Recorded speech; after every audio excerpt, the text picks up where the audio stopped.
Hello! Hello. It is Tuesday. We're a pirate. It's Tuesday. Hello, Blue. Hello. Welcome in. Hope we're all having a wonderful day. My headphone cords. There we go. Everything's fine. My headphone cords got a little curly like my hair because curly hair don't care. Although I do care about my hair immensely, like a lot. It's part of my identity, man. And we're just gonna jump into here. We're gonna be Princess Daisy and Princess Peach. Waluigi's on his way to get banned. Let's have Mario and you know what, Luigi. We'll run this crew. Chilling out with my crew at the schoolyard. Finding trouble, never working too hard. Back at class, they never taught us this. Anyway, where were we last time? We were at Chili Waters last time? I think so. I don't know where to go. Well, we were at Spiny Desert not that long ago. Creepy Cavern, sure. Let's go here. Number of turns, we go 45 because wacky watch shenanigans could happen at literally any time. And they always seem to happen when I throw it on 45 turns, so it's very thankful. Very thankful that I decided to do that instead of losing my sanity.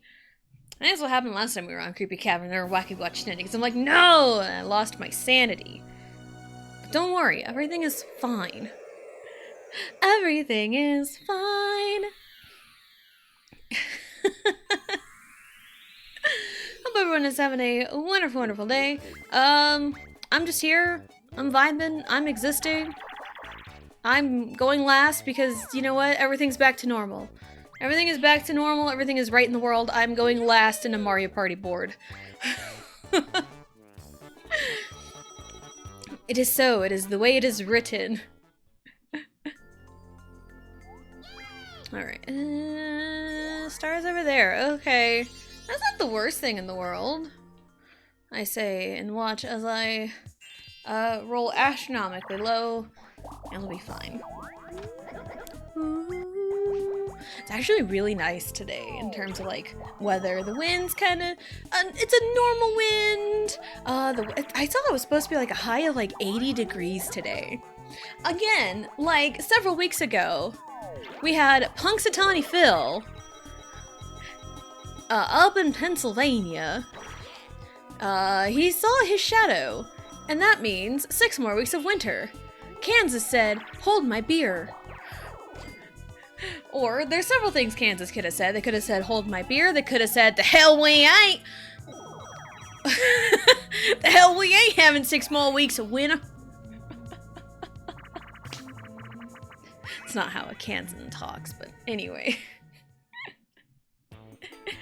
Anyway, yeah, like, literally, we've had a couple bouts of cold weather, but, like, nothing that is, like, winter continuing. Like, it's been nice, relatively nice, the last couple of weeks, and it's supposed to be, like, 80 degrees today, it's supposed to be, like, in the high 70s tomorrow, so, I think they got it wrong. It's usually the opposite, I have noticed, at least around here. Whatever the groundhog does, sees or doesn't see a shadow, then it's usually,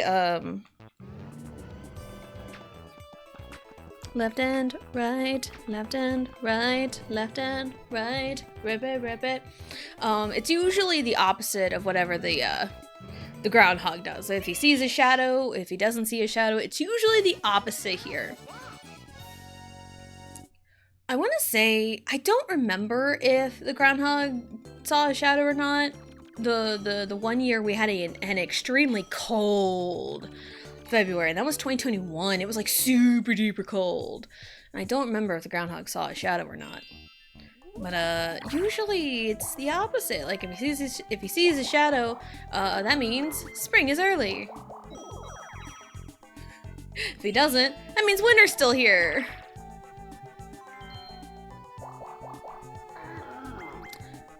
No, actually, I remember now because I made I made one of them like try to be funny in Facebook posts about it in 2021.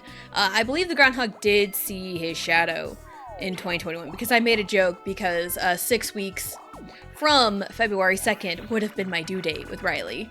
So I made a joke. It's like, wow, winter ends on my due date. Crazy. And also just like as a subtle reminder to the people on Facebook who don't give a fuck about me. It's like, hey, I am still Braggers over here. Excuse me. So, yeah, the weather's real nice today.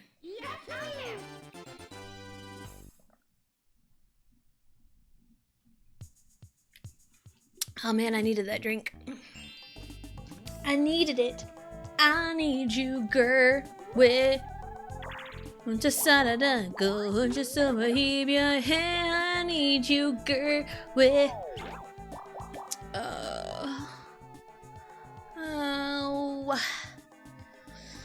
I guess I'll bounce off the gate.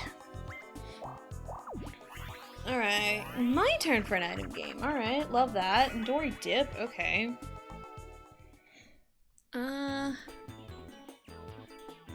Okay. Nothing super duper interesting.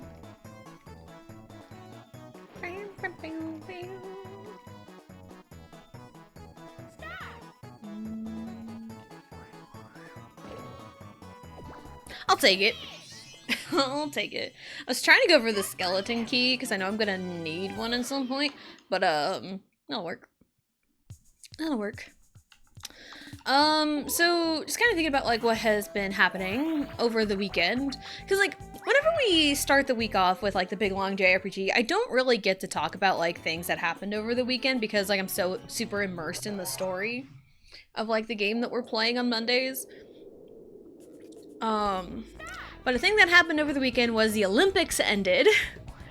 I am so sad the Winter Olympics ended, but the Paralympics are gonna start in like a couple weeks, I think, which that is equally as cool. You know, just love the Olympics in general because it means a lot to a lot of people. But anyway, the Winter Olympics ended, and I'm a little sad because like now what? Because the Winter Olympics were bonkers this year. They were so bonkers. There were so many scandals. There was crazy things that happened within the sport proper. Man, it was insane. It was so insane.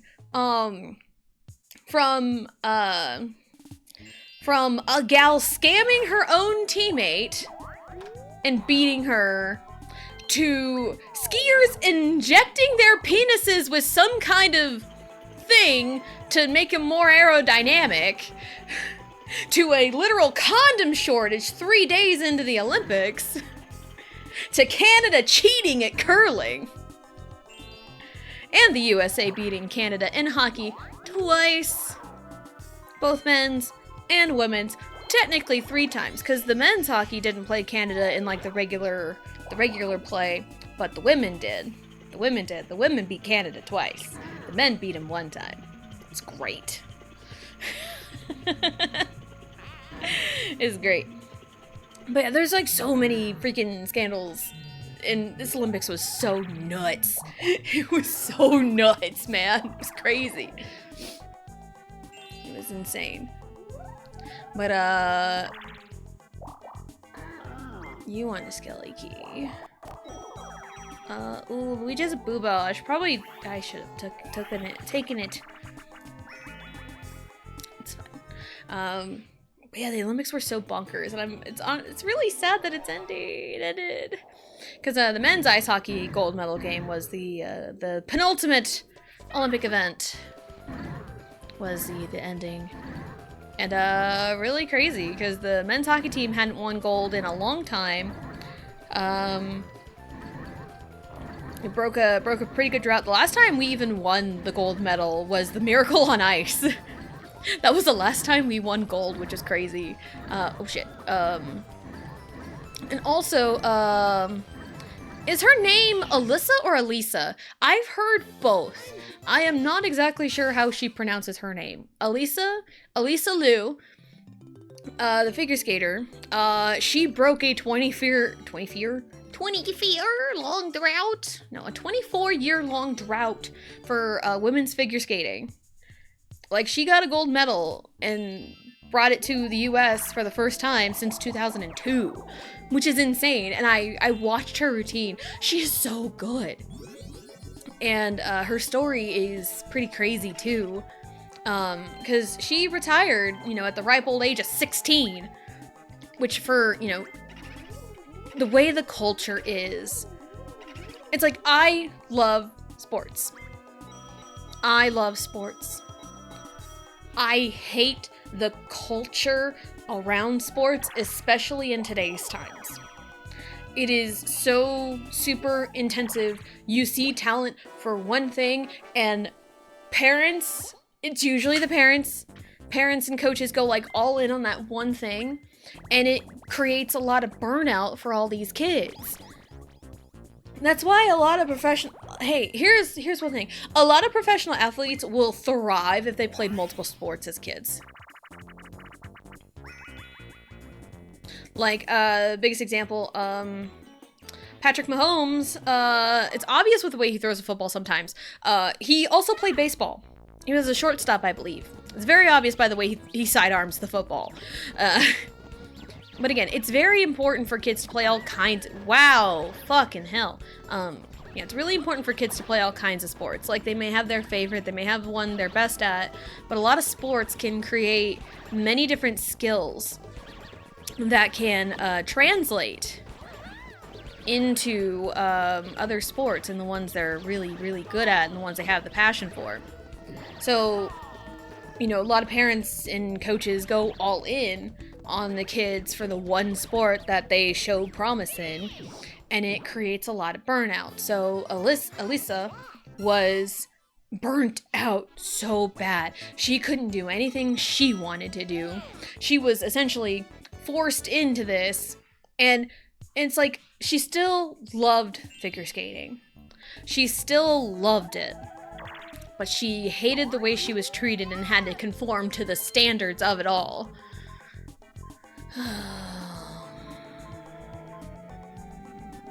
I could buy a lamp, but I'm gonna buy a key, actually.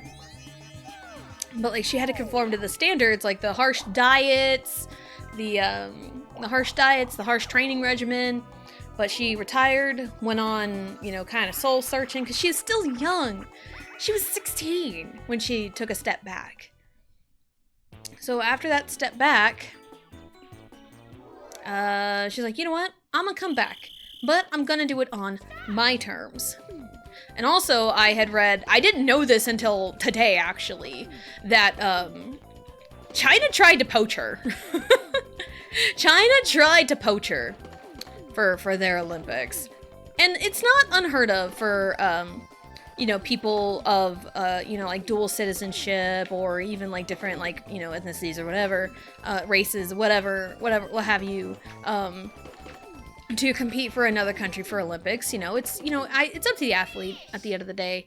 But yeah, China tried to poach her for like 6.6 million. I don't know. Don't quote me on like the price or anything, but like, they tried to poach her. They tried to buy her out.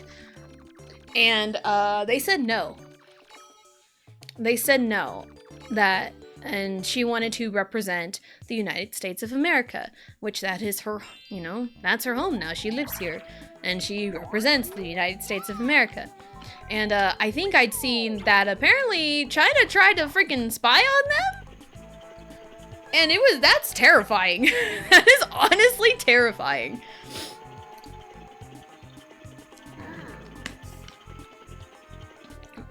But despite all that, she wanted to do the Olympics her way. She wanted to perform her way. Like, no strict diets, no strict this, no that. Like, let me do it how I want to do it. Let me be myself. And that's what I want to do. I'm not here to strictly win gold. I am here to show how beautiful figure skating can be. And that was her mission, and she won gold. And that was such a beautiful thing. And I watched her gold medal routine, and oh my god, it was so good. I was vibing, like, that's what I want to see in figure skating. Because, like, I I was usually not one for, to watch, like, figure skating, because it's like, I appreciate it as an art form, it's just, like, not for me. Especially, like, at the Olympic level, because everything's also, you know, tight-knit and tightly wound and, you know. And, I always compared it to, like, contemporary dancing. I don't really like watching contemporary. It's not my thing. But I do appreciate the art forms and other valleys you can take contemporary in, because there are some contemporary routines that are freaking awesome to watch. I can't give you an example right now, but it's kind of one of those, like, figure skating just all kind of blended together for me. Holy hell. It all kind of blends together. Like, I couldn't tell you how two routines are different and they look the same to me. I'm not, like, well versed in figure skating. But, like, watching Elisa go and do her thing, do what she is the best at, I'm like, that's what I want to see. Like, there was, like, you know, the cool figure skating jumps that she just freaking nailed. Like, it was easy. But also there was, like, the element of dancing, the music selection. It was so good. It was so good. So that's what I really loved about it. That's what I really loved about her story.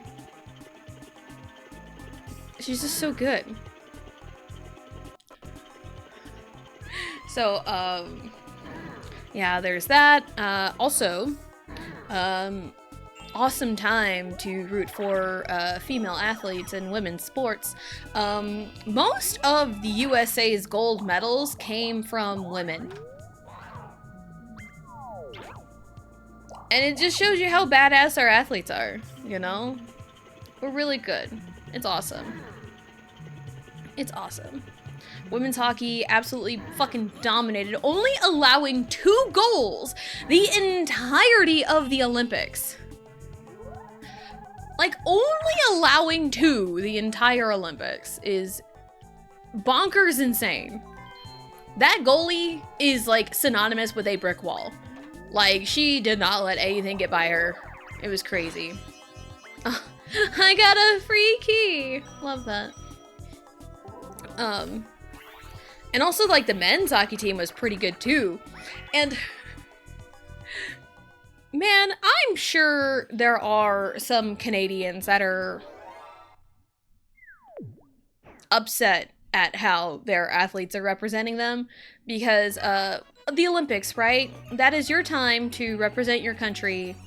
Whether you love it, hate it, whatever, you're representing your country, and you are trying to do your country justice and do them proud. Not justice, proud. Do them proud. You know, it doesn't matter, like, how you do, just, you know, make them proud. Perform to the best of your abilities. You know, you're on the Olympic stage. You're part of the best of the best. You know? It's your time to shine. And that goes for, like, you know, every country out there, right? Canada, however, there was the whole friggin' thing with Canada cheating, and the Swedes were like, we know you're cheating. We're gonna camp out and film you actually cheating and bring it up. And the men's curling team, when it was brought up to them, I was like, hey, you're cheating. You're touching the granite when you're not supposed to. And Canada is they doubled down. I was like, no, we didn't do it. We didn't do that. There's no way. And there's, like, actual fucking evidence. Like, dude, it's crystal clear. You're only mad because you got caught, bro. And it saddens me that those cheaters got the fucking gold medal. It saddens me so deeply. And it's not just the men's curling team. The women's curling team did it too. Like, you can tell, like, I'm not, like, super well versed in curling, but I have done enough research and watched enough curling this year to, like, understand. Most of the curlers, when they release the stone, they kind of release it, hold it, and then they bring it back. Canada will release it and immediately drag their hand down. And it's like, dude, that's totally not suspicious at all. What do you mean? You don't understand. He said he didn't do it, and why? Why would he ever lie? Yeah, he's from Canada. Canada's supposed to be the nice ones, the super apologetic nice ones. Yeah, I think the Canadian athletes, not all of them. I will say not all of them. Some of the Canadian athletes kind of tarnished that reputation, honestly, because the curling, low battery.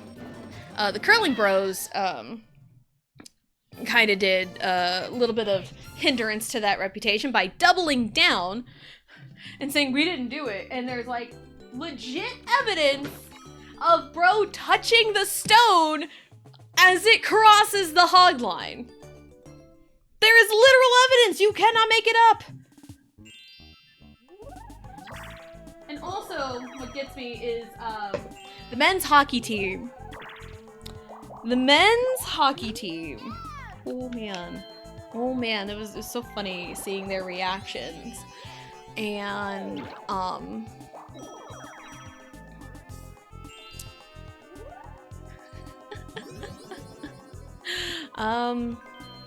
so the USA beat Canada in hockey. Get this! 2-1 in overtime. Both the men's and women's team. Same score, same outcome. It's crazy. Both men and women played Canada. It was tied 1-1 going into overtime. And the USA,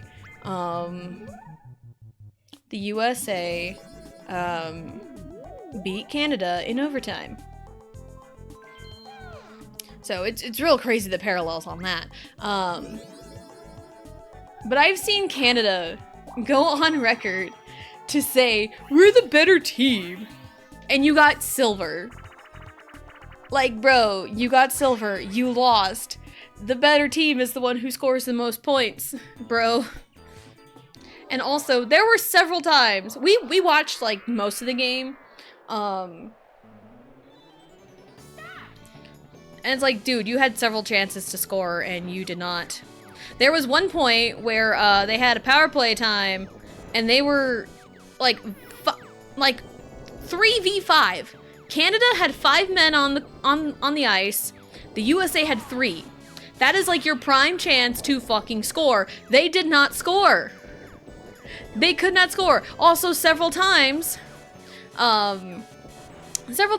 like, our net was wide open. Like, our net was wide open, and they absolutely did not score. It was literally insane. And they're like, we're the better team. Yeah, if you're the better team, then actually capitalize. Like, oh shit. Yeah, like, actually capitalize on those opportunities. It's like saying in baseball, oh, we're the better team when you lost like 2-0 and you had like 10 errors that gave them those runs. Like, dude, you can't do that. Canada are such sore losers. Like, that right there is sore loser talk. It's crazy. It's so funny to me.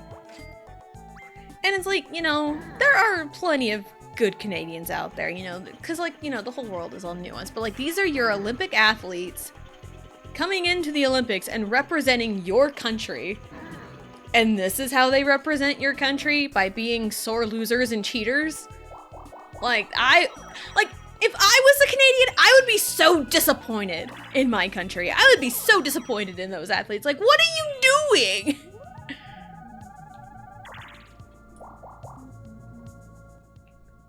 Yeah, I'd be so disappointed. No. So, but yeah, the Olympics ended over the weekend. I also saw some crazy funny news over the weekend as well. And this is what boggles my mind. Okay, to preface, we all know K-pop, right? Korean pop music, right? K-pop has been on the incline of popularity for quite some time. I got into K-pop in 2010. at kind of the height of second gen. That's kind of when I got into K-pop. And I have seen it steadily grow for a while. It got global recognition because Gangnam Style made it viral. You know, third gen kept it going, and like, you know, BTS made it super popular. Groups like Blackpink are, you know, known worldwide and everything, right? Right? We got a TLDR on K-pop. And last year, one particular movie hit it real big. K-pop Demon Hunters. It was a pretty big movie. Very successful worldwide. Great movie, by the way.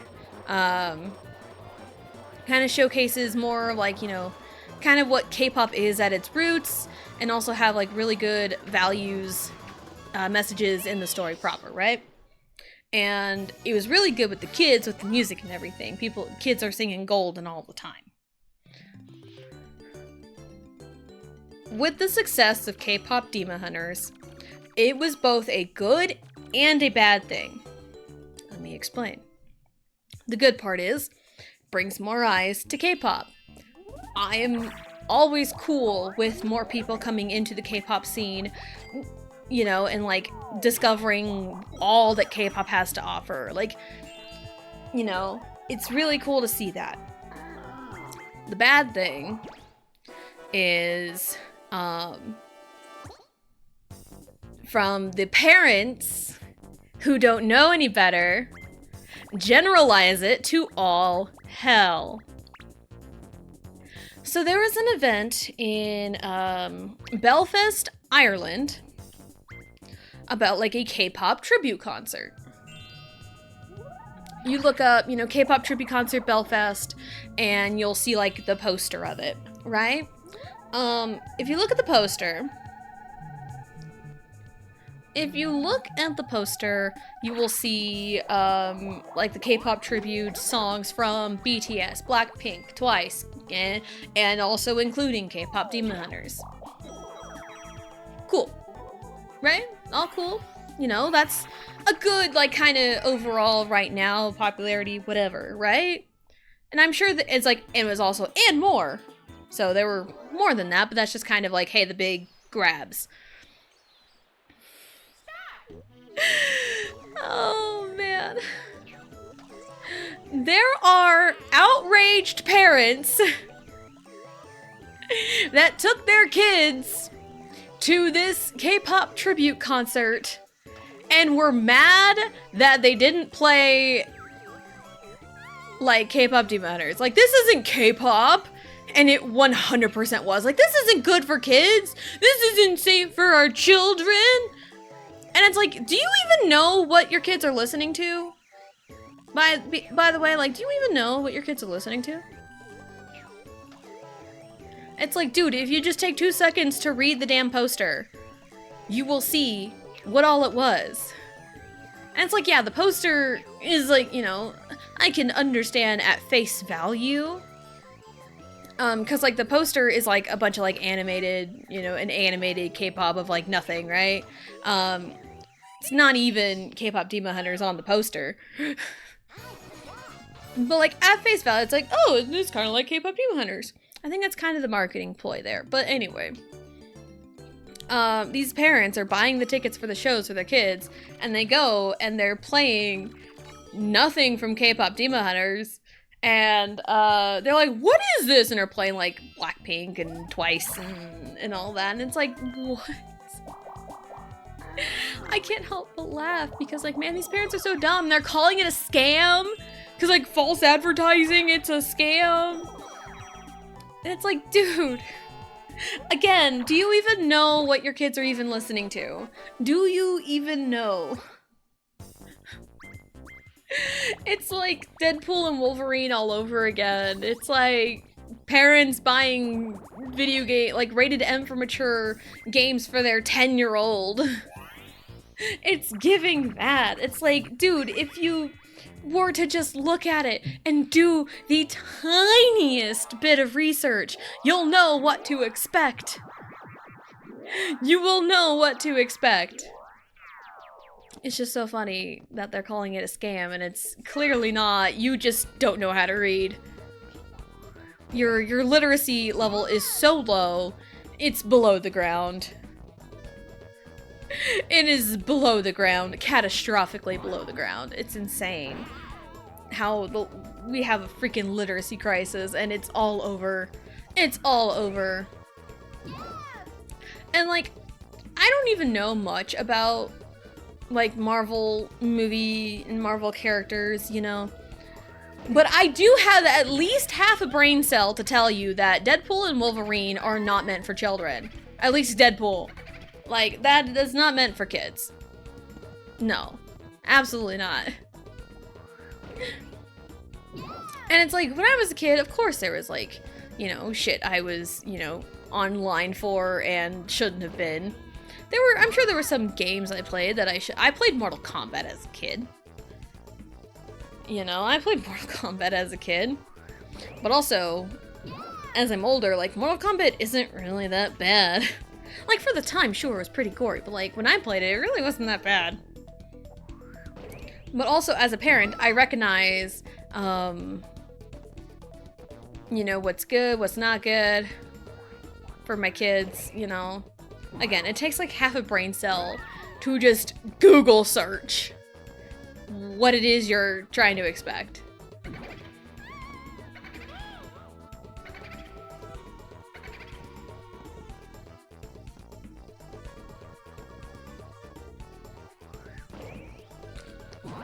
So...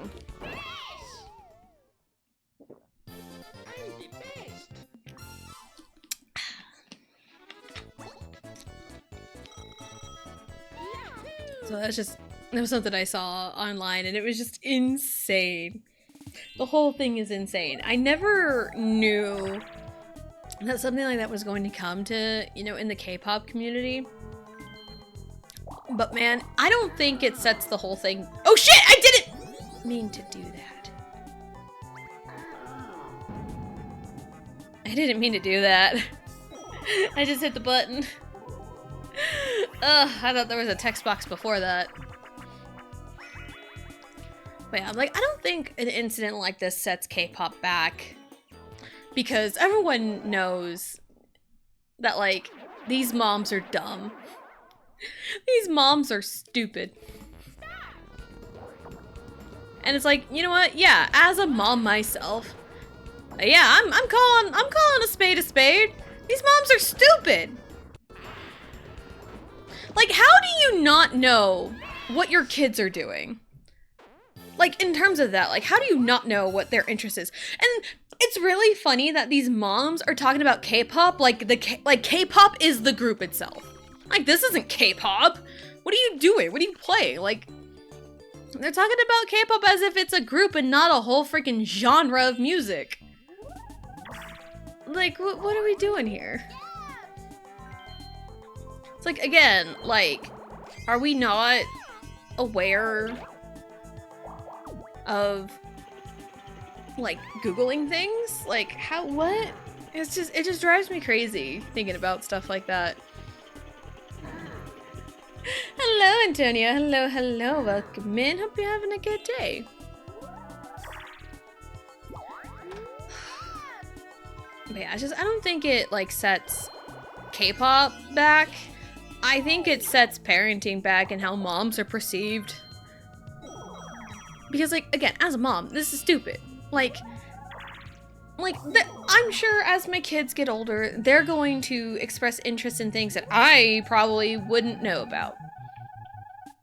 1, 2, 3, 4, 5, 6, 7, 8, 9. I need to roll a 10. That's 6.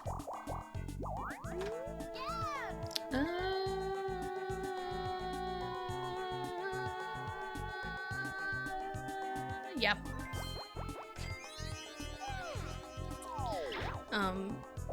So yeah. It just drives me crazy. It's like, yeah, there's gonna be things that my kids will, you know, express interest in or like that I don't know about or don't really have an interest in.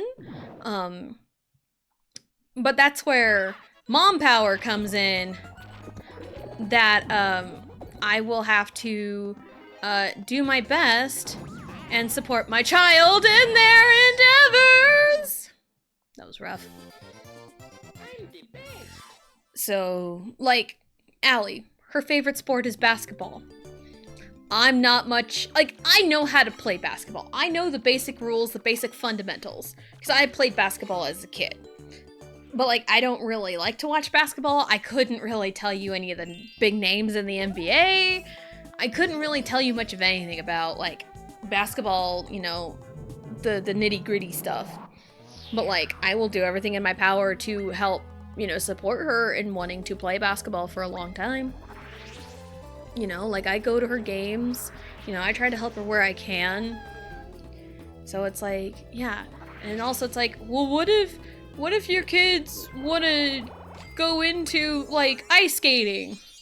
Well, I will do my damnedest to search up the know-how so I can help them out and find places and save up money to help them, you know? Like, it's that easy.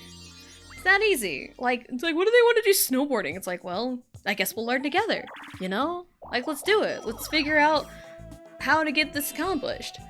Not I don't know anything about snowboarding, you just do whatever you want. Or it's like, hey, I want to go see,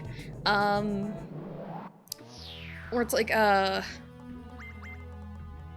hey, I want to go see this concert of, like, this super adult artist. And it's like, give me a minute, then we'll talk, and I will look up, you know, this artist and their music and some performances. And if it's like, and if they're okay for, you know, a 10-year-old to go see, it's like, all right, cool, whatever. But, like, if they're not, I'm like, all right, nope, we're not doing that. Nope, not doing that yet. So it's not that hard to do your research. Like, you know, if my kid wanted to go see, you know, this K-pop tribute, hey, I'll be right there with you, because I want to see it too, because I think it'd be neat. But I wouldn't be like, oh my god, it's a scam because they're not playing K-pop Demon Hunters. And there's not very many songs from the movie in general, and it's really only a fraction of what K-pop has to offer. I do think the style of music they went for in K-pop Demon Hunters is a step in the right direction to bring new K-pop fans into, like, the real K-pop, because, man, there are some things in K-pop that I just cannot stand right now. But I think it's a step in the right direction. It has awoken so many third-gen groups, it's crazy. But anyway, but, like, talking about K-pop like K-pop itself is the band, it's like, dude, do you, like, what rock do you live under? And I understand being a mom can kind of shelter you in certain ways, but also in this day and age, most people have a cell phone. Most people have a smartphone. This smartphone usually has access to some kind of search engine. Takes 2 seconds to go to that search engine, type in, what is K-pop? You'll get your answer. Hell, I can do that right now. Where did the star go? Is it over there? Oh, it's up behind me. Well, after this turn, like, yeah, like, I can 100% Google what is K-pop, and it should bring me to some good information.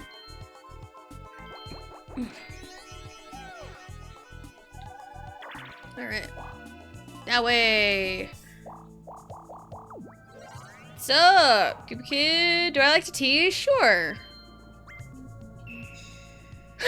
Nice, thank you! But again, anytime I don't know anything, Google. I Google, or I ask people questions on, like, what things are, how to get things done, you know? And also it's like, I hate it when I'm just, like, thrown into something that I have, like, zero knowledge of. I saw a TikTok the other day of a video someone took of their friend, and it's like, you want to see something funny? Watch a perfectionist do something they have no idea about. And, like, as a perfectionist myself, I feel for the person struggling, because they were like at like a painting thing, probably like a wine and thing, like a wine sipping paint thing.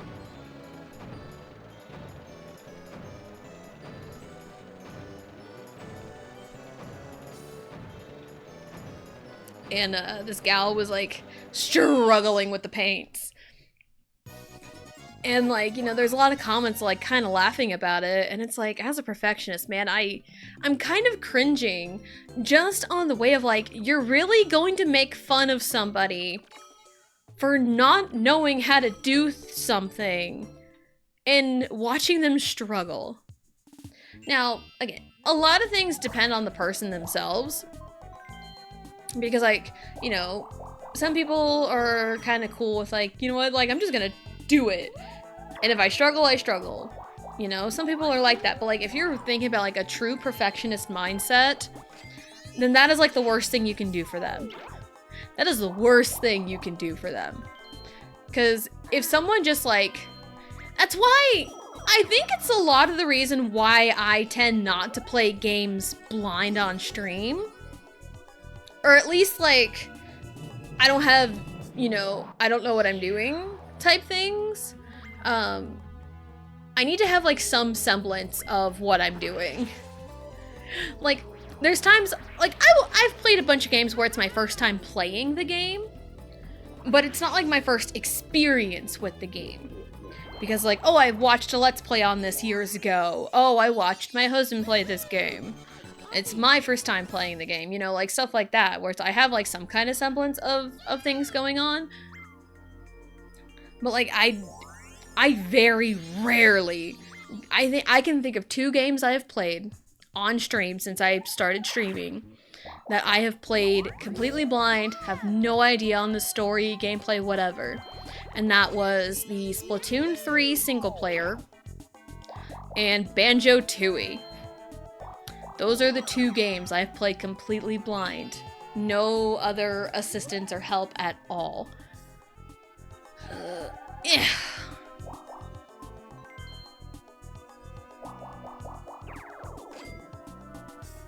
So, yeah. It's because I don't, like, a lot of the time, I don't like it when people, like, or it's like, when I feel like I can't do anything, or I feel, like, helpless on something, and, like, people are, like, making fun of me. Like, I think that's where it comes from. It's the fear of, like, the being made fun of. Like, in a negative sense. Because, man, I face that a lot.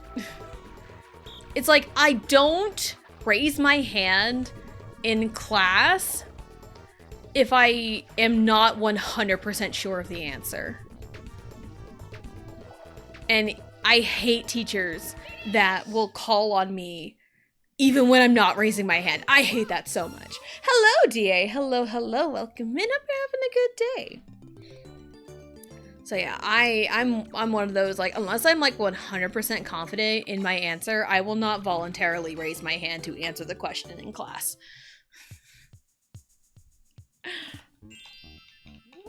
Whereas, there are, again, I hate teachers that will just call on kids in class. It's like, I understand they're trying to catch kids not paying attention. I understand that completely. But like, my perfectionist brain is filled with anxiety over stuff like that. So yeah, that's a lot of the reason why I don't like play games blind for the first time. And also another reason for that is so I can catch people blatantly spoiling things in chat and kind of catch the spoilery language that chatters can use. So, like, if I know the game kind of ahead of time, then, you know, I can catch that in chat. But yeah, a lot of times I'm like, I don't know. Hey, watch streak, let's go. Hey, that's a long time. Let's go. Hold on. 1, 2, 3, 4, 5. I need a 6, but I have 2 of these. Let's make it work. Bloop. Doing great. I am also doing pretty good. Ranted about a couple things already, so we're in for a good time. This way! This way! Hello! Yes, please, I would like to buy your star. Yeah! That's not really Daisy, that's more Peach. Yeah! That's Peach! Yeah! Like Daisy? Hi, I'm Daisy! I can't. I can get the inflection, but I don't think I could really get the voice down. No. Star is down, right? Yes. Maybe are you down, down, down, down, down. I'm just in a singing mood today. Pasta is good. Pasta's pretty good right now. I'm sitting relatively straight up. My back doesn't hurt. And I'm ready to go. It's not quite summertime, hats on backwards, and we're ready to party. Nope, not quite. I'm not ready to hit my head on the garage door. Anyone seen that Vine? It's a great one. Go away. Whee. Bloop! And goodbye, Luigi.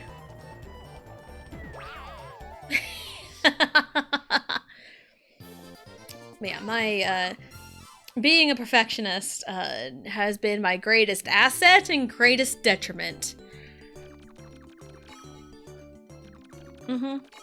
And I love it and hate it at the same time.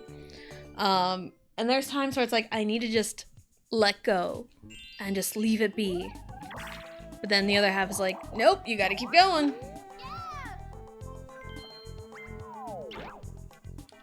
I'm like that with my art a lot. And I feel like it shows. Because sometimes again, artists have their own respective styles. They have what works for them.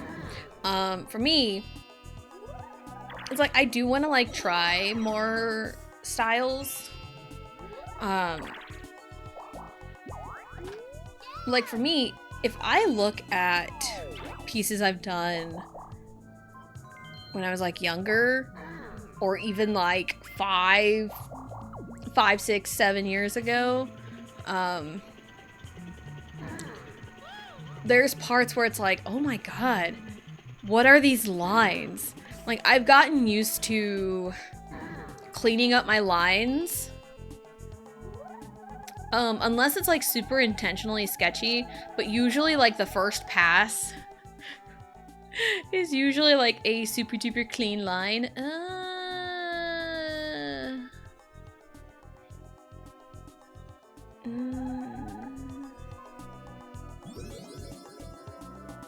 Yeah, I think that's the play there. But yeah, my lines are usually pretty clean, pretty crisp. At least like my style nowadays, they're usually pretty clean. Get this early. And I usually try to like close my lines too, and I think a lot of that is just in the way that I color. Lay down the flats if- oh, come on. Dang it, why is it a coin collecting game? I didn't want Peach to get it.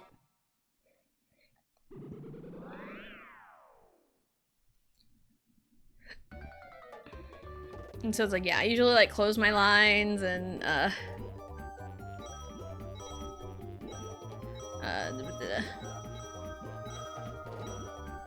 I didn't want you to have that. Dang it! Ugh. Now I need to roll like low. Come on, of course when I try to be evil, everything's against me. It's a little rude, I think. It's fine. Yeah, like I try to like close my lines because of the way I lay down the flats and everything. I try to make everything all nice and neat. It also kind of just saves me a lot of work, and then I save most of my mental fortitude for the rendering, like the shading, the rendering, all of it. That's where I save my brain power. You're welcome, bitch! You are welcome, bitch! Why was it a coin collecting minigame? Man, the game hates me.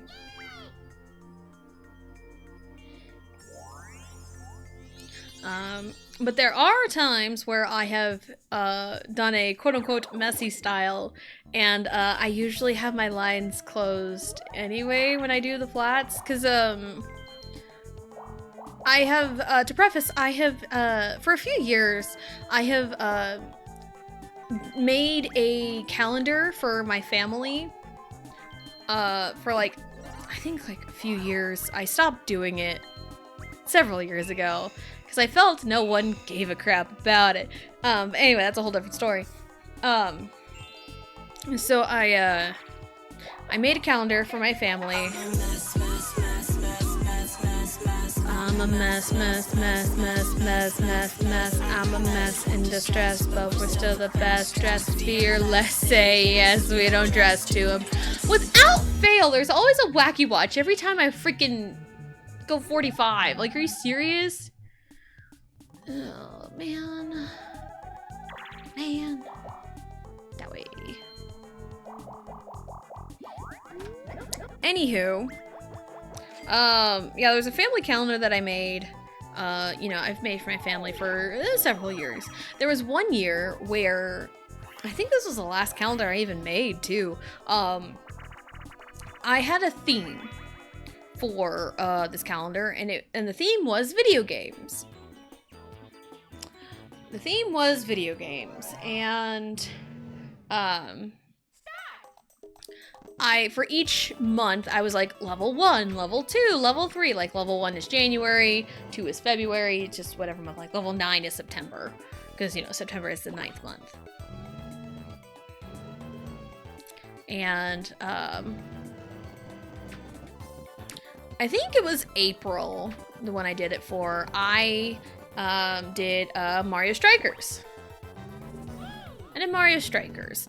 And I love that art style, and I love how, like, grungy it is. Like, really cool. And I love how the lines are all, like, you know, very scratchy. I love that. And so what I did was I did all the lines really clean so I can get all my colors down and get all the shading details. And then I went in on a layer on top of my usual lines, and then I went in with the scratchies. Then I went in with it.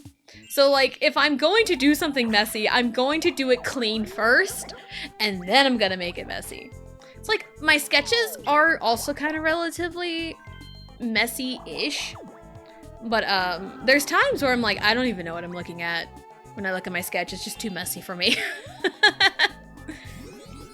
But again, like, all artists have, like, you know, different things. They do different methods to their madness. Like, my method to my madness is different from, say, Blue's method to her madness, or Gihan's method to his madness, or, you know, Normie does art too.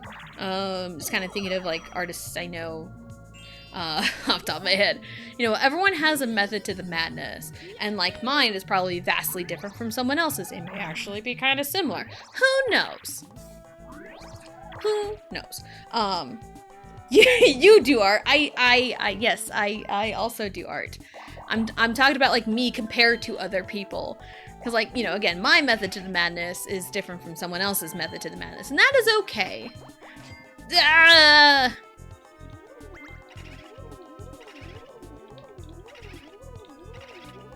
I mean, the last piece of art that I did was Blue with the short hair. And that's exactly how I named the file, is Blue with the short hair. Like Becky with the good hair. It's just Blue with the short hair. It's over there. Anyone? Mario just was there. So how about no? I can only stop you from doing a double, I guess. Sometimes I wish my laptop will cooperate in terms of wanting to, like, stream art.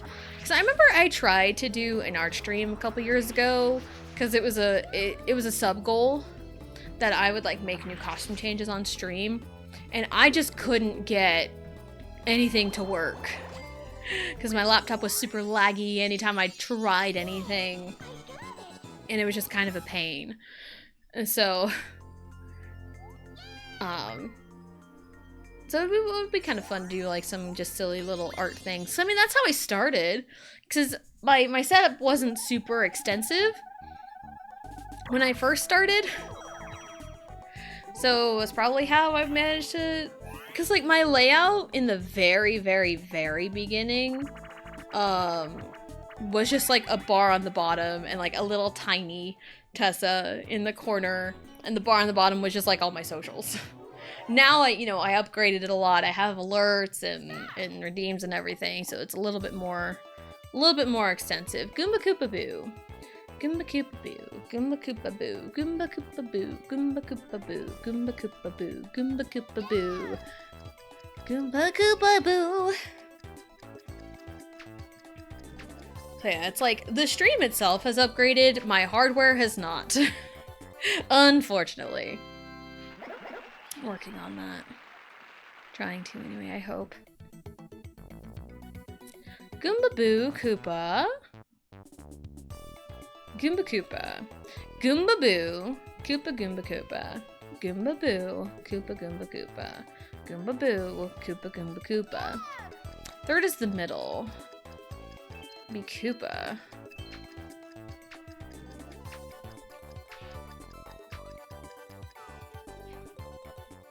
Dun dun! Yay.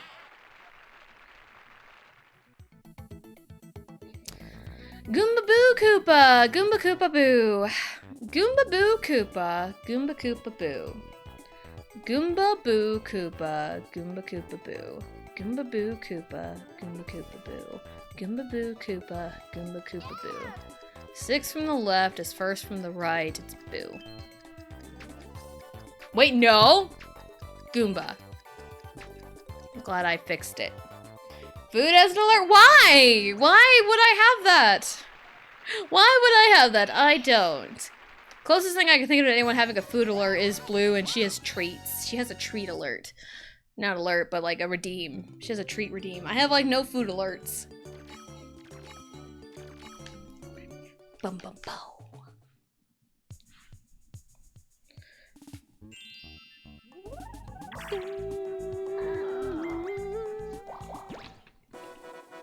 Okay, I literally just got my drink out.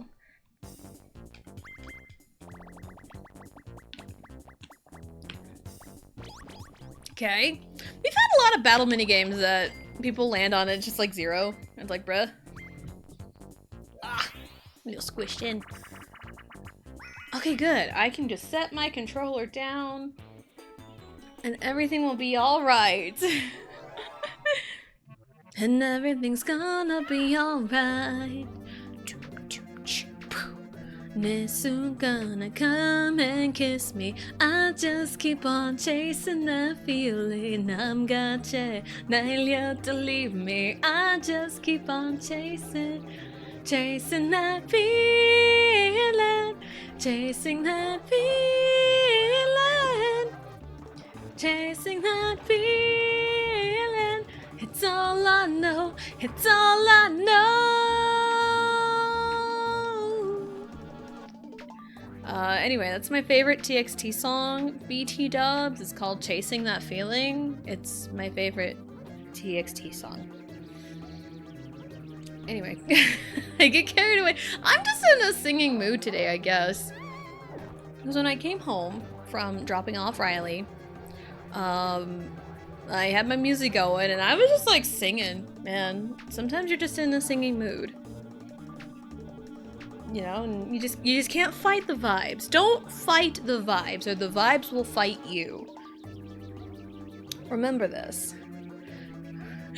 Don't resist the urge, just follow them. Follow the urges. If you want to sing and dance, sing and dance. You know, if you want to be silly, be silly. There's nothing wrong with that.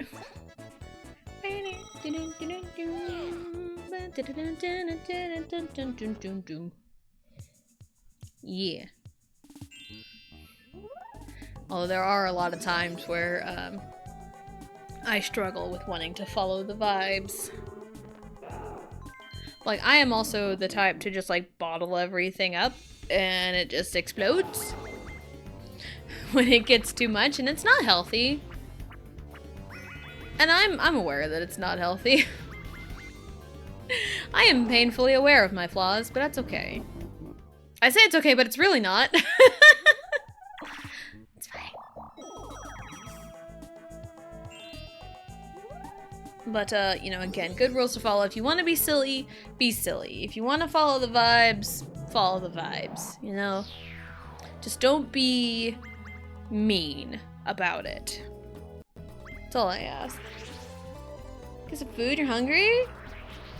Well, then what's stopping you? Go get your food.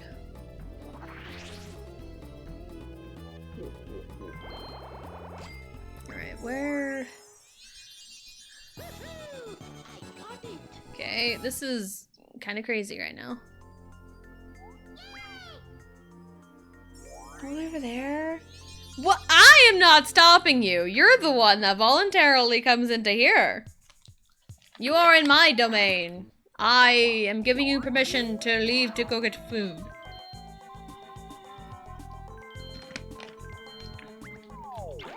Exercise your free will and get food. Alright. Ugh. You know, I really thought... I really thought it was gonna just give me a star when I said exercise your free will, but no, it just gave me money. It just gave me money.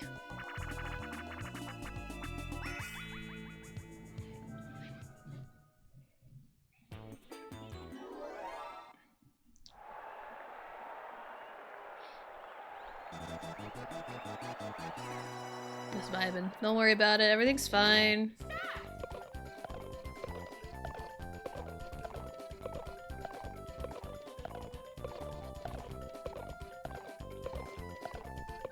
Alright.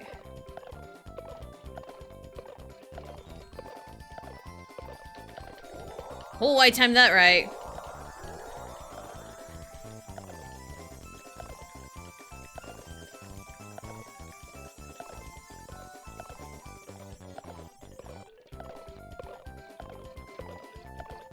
Oh, come on. Why am I bad at this?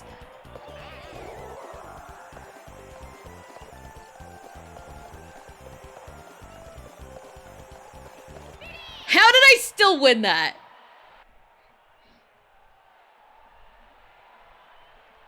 I wasn't that far ahead. I wasn't that far ahead of them, but... I love how the replay always, like, exaggerates.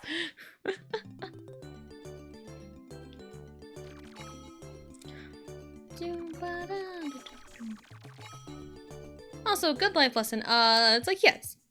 Exercise your free will, because you do have free will. Exercise it in a good and healthy way. And don't be surprised if exercising your free will doesn't jive well with other people, because that also can happen. It just means that you're not meant for them. Like, anytime you go to a Twitch chat and try to chat, there have been times, where I have tried going into someone's chat and tried to be, friendly and talk about a game, because, there was this, one, streamer, like, kind of a couple, they had raided into a friend of mine's stream. They had raided in there, and sometimes where it's like, you know, the stream's like, yeah, you should totally go follow. I do that too. It's like, yeah, you should totally follow, like, you know, wait, you know, the whole, you know, spiel there. And, I usually don't follow if, the vibes are off for me personally. But if they fit the vibe, then I'm like, yeah, sure, and I'll try to catch a stream when I can. And, one of them was, the streamer was live with, Wind Waker. They were playing Wind Waker, and I'm like, yo, Wind Waker, that's like, you know, one of my favorite Zeldas. And I popped in, and, I, you know, chatted and said hello and tried to talk about a certain part of the game they're at. And my chats were appearing in their overlay. Because it's happened one time before where I was like chatting, like my chats were going through in chat, but it wasn't showing up on their overlay. So it was a weird Twitch thing. So that's, I kind of look out for that if like I feel like, you know, my messages aren't getting seen. It's like, are they showing up for them? I would hope so. And so like, yeah, my chats were showing up on their overlay on stream, but like never even said hi to me. Never even acknowledged any of my messages, and I felt like I was just being completely ignored. And they were talking to like other people in chat, and it's like, what? Like, what is this? I don't feel very welcomed here. And I was, you know, just trying to be nice and like talking about like, you know, one of my favorite Zelda games, because like you're playing my favorite Zelda game, so it's like, yeah, you can talk about it. But like, that was kind of a red flag for me. So sometimes like if I miss a chat, you know, I usually, you know, apologize and try to get back to it, you know. Mario eat Tessa's food? No. Yeah, are you joking? Absolutely not. Gonna get this right this time. Gonna get it right that time. Who currently has? Peach does. Boo, Peach.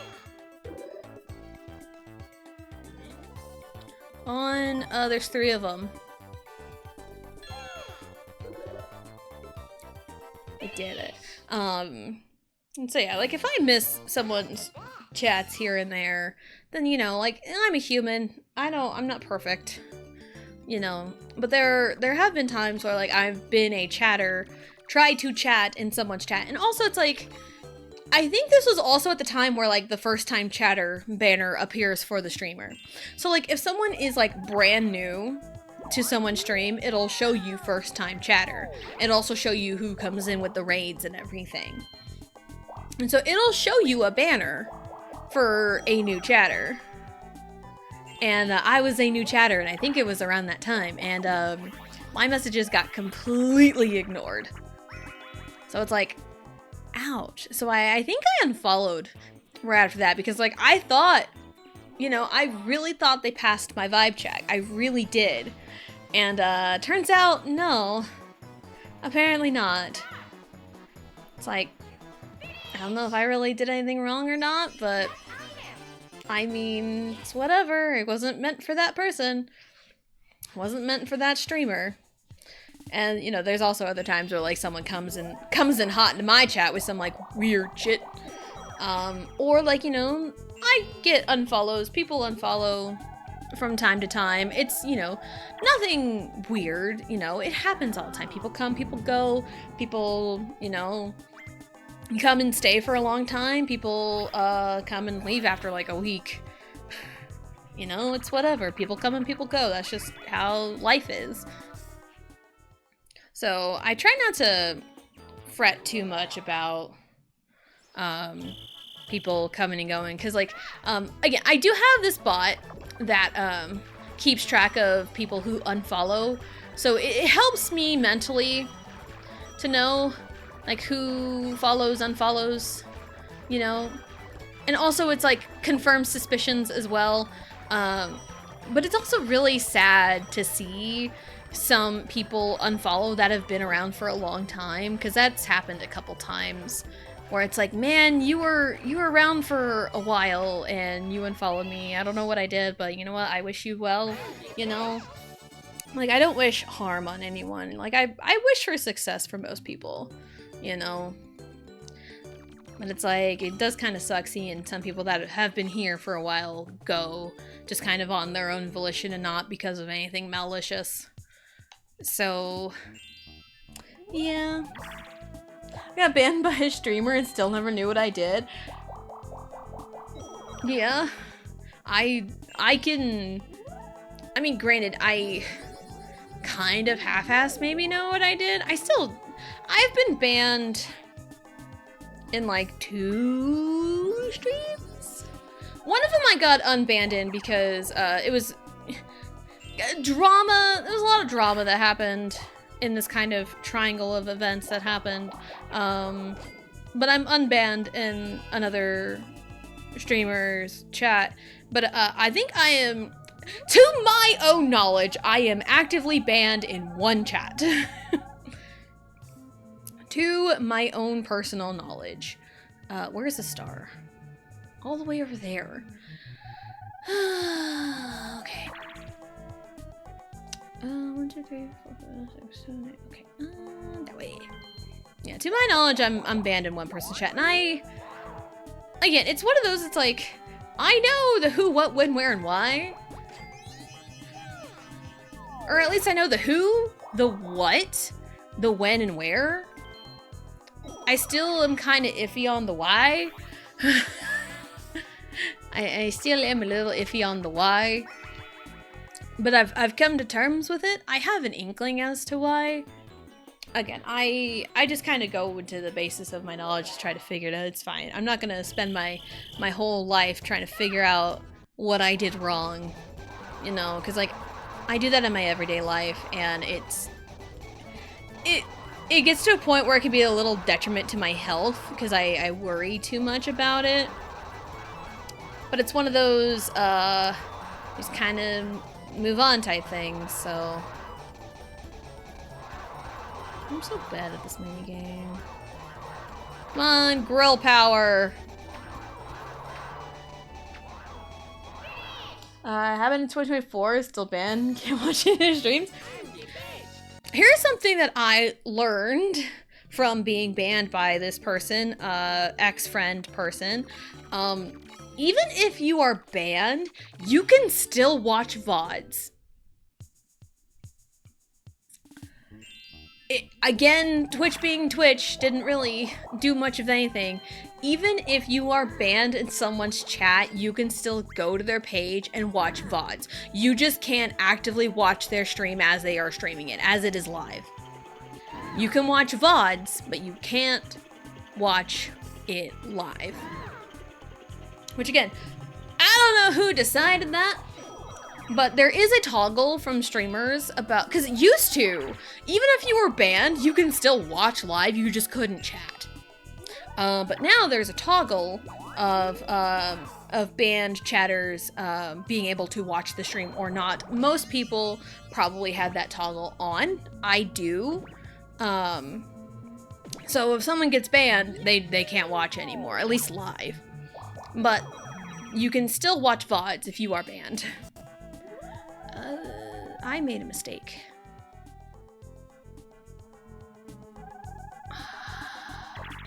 I made a mistake. Hey Bowser, can you help rectify my mistake? Do you have a reverse curse in there? No, you don't! You have phone giveaway. Oh. You need money. Okay, I get it. But, yeah, that's a...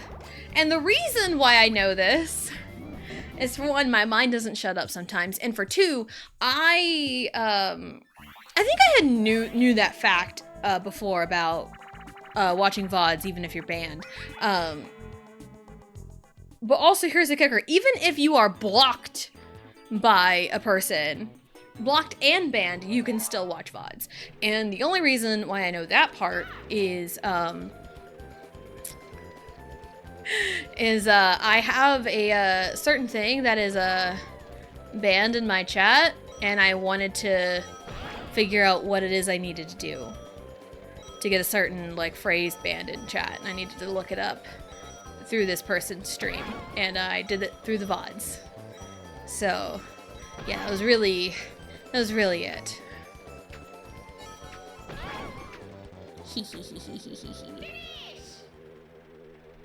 But yeah, so yeah. Yeah, and it's like, is it a good thing to still be able to watch VODs even if you're banned? No, it really isn't, because people are banned for a reason. People are banned for a reason, and they shouldn't be able to watch your content, period. But I'm not Twitch. I don't know. I don't know the logistics. Again, used to, like a couple years ago, you weren't able to watch, or you were still able to watch a live stream while being banned in chat. You just couldn't chat. Stressful grocery store look, no worries, Johnny! Hopefully it'll be less stressful after a bit. But hello, welcome in. Hope you're having a good day aside from the stressful grocery store.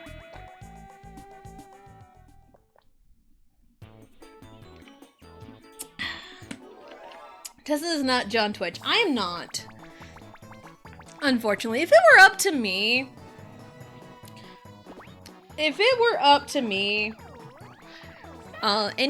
anyone banned in chat cannot watch content, period.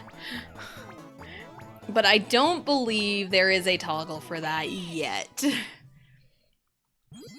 Granted, I don't know what Twitch is doing on the back burner. Twitch is a dumpster fire, if I'm gonna be real. Like, there are many good things about Twitch, but there are also many bad things about Twitch.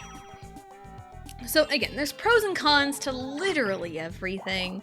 Twitch is super easy to get started with in terms of streaming, and it helps build community. It helps kind of networking with raids, getting raided. You know, like that's how I met most of my friends, is through Twitch. But there's also like bad things, and I remember with the whole like, you know, banned and blocked thing, it's like, yeah, if you are banned in someone's chat, then you can't you know, watch a stream live, but you can still watch VODs, which is a choice. But it kind of carried over into Twitter, and this was kind of really what made me really not necessarily jump ship, but help pull the trigger, because I do have a Blue Sky account. It is still TessaJane18.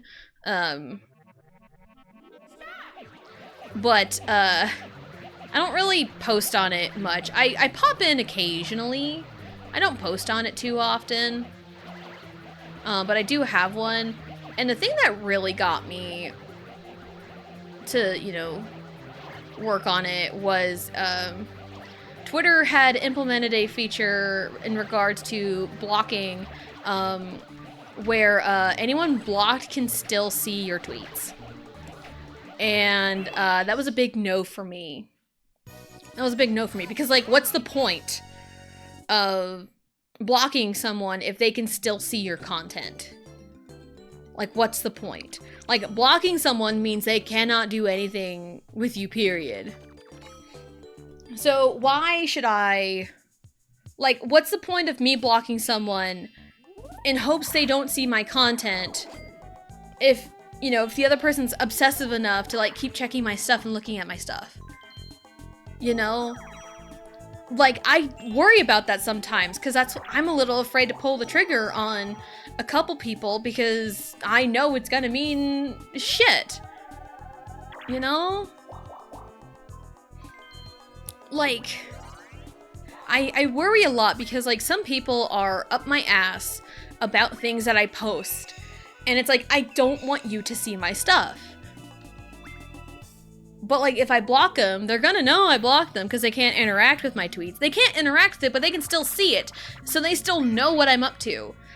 So, and because I know some people are kind of up my ass on my Twitter account, I don't post a lot of personal stuff on there. I don't post a lot of, like, updates to stream on there, because I'm so afraid of, like, you know, people being weird about my Twitch page. Or not my Twitch page, my Twitter page. So, hello, Alex. Hello, hello. Welcome in. Hope you're having a good day. I will catch up on chat right after this minigame. So, with Twitter implementing their whole blocked accounts can still see your stuff, I'm like, that's stupid. That is absolutely stupid. Alright, need to move house? I read they're working on a thing that prevents banned users watching a stream even while logged out, but for a few days only. Something is something. Yeah, that's another thing. Even if you're banned, like, all you have to do is just log out. All you have to do is log out. And it's like, man, was kind of dumb in a way. TLDR is I live next to the woods, and I like to sit outside a lot because you can hear the animals kind of running around. Sometimes see them if they get close enough, but it's genuinely terrifying when I'm sitting outside of the woods, just goes quiet and animals basically vanish. Oh no! Because this is John Cena. Say her name and like a good neighbor, she's gonna catch them all! Ah yes, that is my MO. Yeah, I hate that happens too. Some pursue you in socials. Yeah, and it's like, with Discord, you have to, you know, have a Discord account. You need the invite link, which, you know, you can get through my streams, because I have a timer for the Discord link, and I also have a command for Discord. I'm terrible about updating the little Discord click in the bio of my Twitch profile. I'm terrible about that. But yeah, it's like if you... Well, I didn't realize I got exactly what I needed. That's crazy.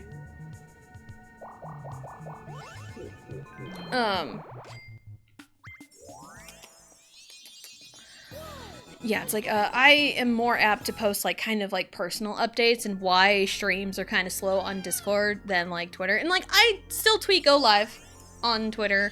I kind of retweet, I post some things here and there that aren't, like, super duper personal. Because I tweeted...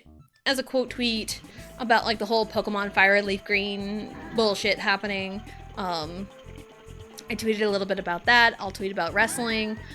Just like stuff that doesn't like necessarily matter in my personal life, because there are some people that follow me on Twitter. I am well aware that I kind of don't want them to know super duper personal stuff that I would like post on Discord, because sometimes I be like, hey, I'm gonna, you know, take stream off today, you know, not feeling too good, I'm sick.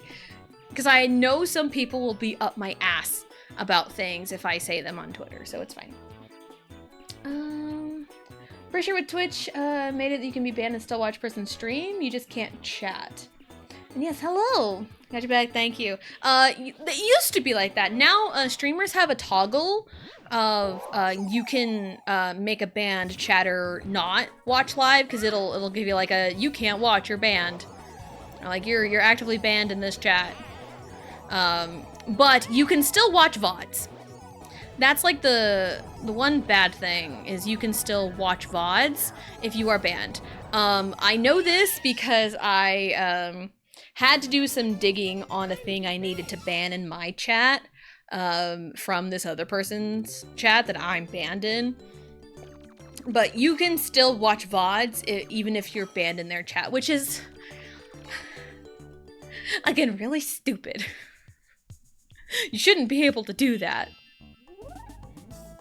Because I know in my heart of hearts, I am kind of terrible about it in a way where sometimes I do get a little obsessive sometimes, and I poke my head in where I have no business poking my head in, but I do it in a secretive manner in a way, but like it's one that kind of drives me mad in a way. I've gotten a lot better at it, because used to it's like, especially with this ex-friend, there's a lot of times I catch myself wondering what they're up to, but like, it's like, no, I gotta stop myself. I gotta stop myself. I am much better off without them. Like, in the grand scheme of it all, I am much better off without this ex-friend. So I need to like stop being obsessive about it. So, but like, yeah, the one time I know I poked my head in their stream, at least a VOD. A VOD is to get something to plug it into my banned words list. What's happening here?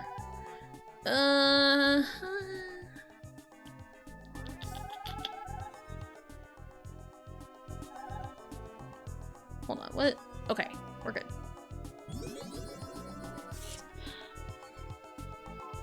Bloop. I miss when a social media ban just meant they couldn't see you at all. Exactly, that's what it should be! That's 100% what it should be. That's why I'm so mad at Twitter. I'm so mad at Twitter for doing that.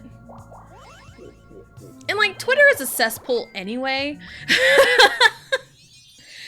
But again, like anything else, there's good and bad to a lot of different things.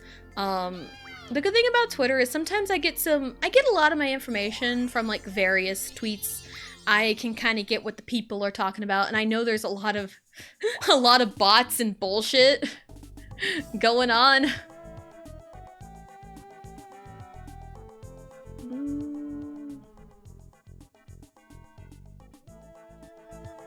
Yeah, there's a lot of bots and bullshit going on Twitter, but I do get a sense of like what the people are kind of interested in.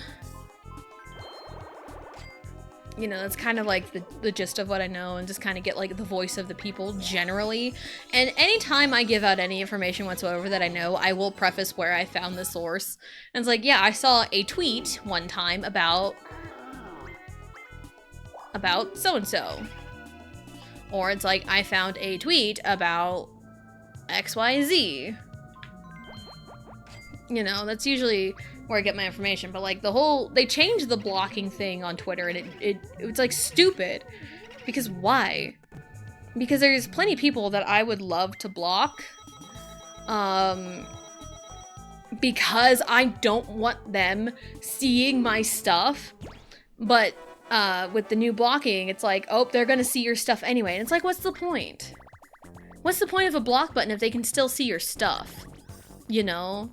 Like, what if they're a dangerous person and can still see your information, you know? Like, internet stalkers exist all the time, so it's like, dude. Like, dude, really? I will say, though, the best thing Instagram did, as flawed as the app is, was giving you the option to block someone on their main account and any other account they made. Ooh, that is nice. I do not have an Instagram account. I feel like I am one of the very few that does not have an Instagram account, which is crazy for my age group. Because, like, when everyone had an Instagram account when I was younger. Koopa-Boo Toad, Koopa-Boo Toad, Koopa-Boo Toad, Koopa-Boo Toad. Oh, I think she got it a little bit before I did. Yep.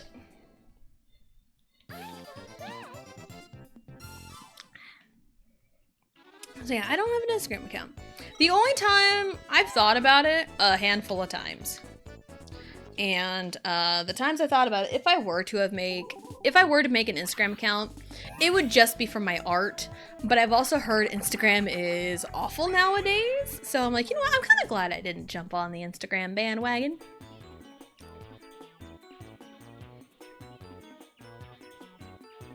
So, yeah. Mario, Wario, Luigi. Mario, Wario, Luigi. Yellow, yellow, yellow. Peach, DK, banana, triangle. Okay. We got this.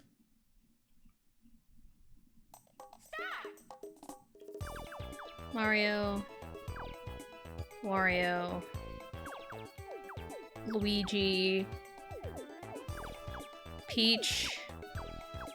DK. Banana, triangle. An egg will go over here.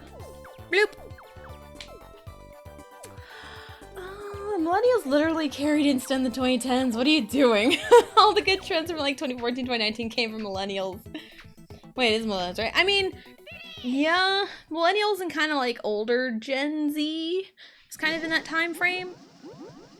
But yeah, I mean, I am one of the younger millennials, and when Instagram first like started booming as a thing, I didn't see a point in it.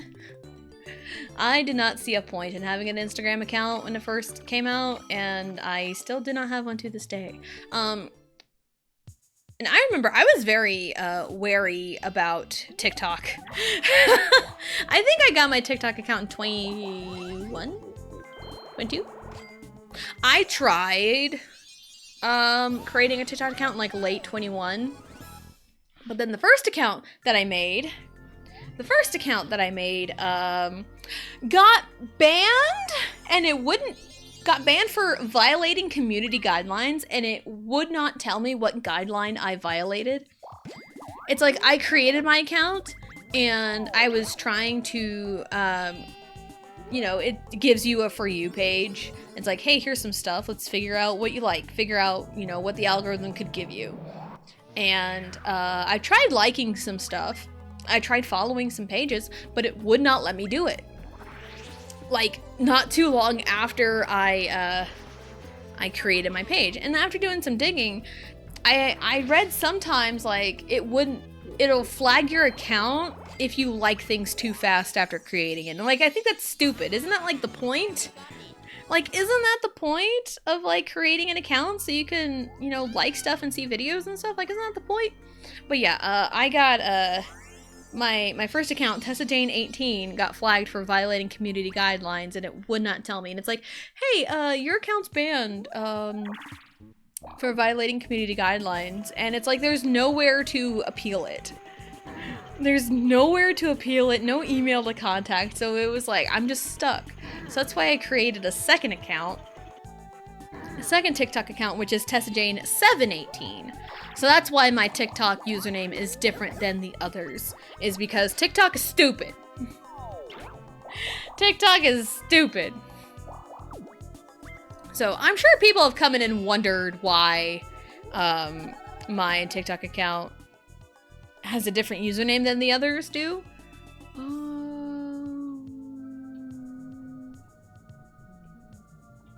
We could try. Early mid 90s birth years. Yeah, that's kind of the late millennial, early Gen Z. Is like the mid to late 90s. So I was born in 95. And I am one of the younger millennials. And also it's like a big topic is like, where's the cutoff for the millennial Gen Z? Where's the cutoff there? And like, I have my own version of events for the millennial cutoff, but I had no business being on Musical.ly in 2015. I was 11, had no business being on that app. Yeah, and also, there was a lot of apps that I had no business being on when I was younger too, so. But also, as I'm older and have been on the internet, in corners of the internet I shouldn't have been in when I was younger, I am definitely more aware of the internet and how, you know, being on the internet as a kid can really affect someone. That's why, I definitely keep an eye on what's happening with my kids and what content they consume on the internet.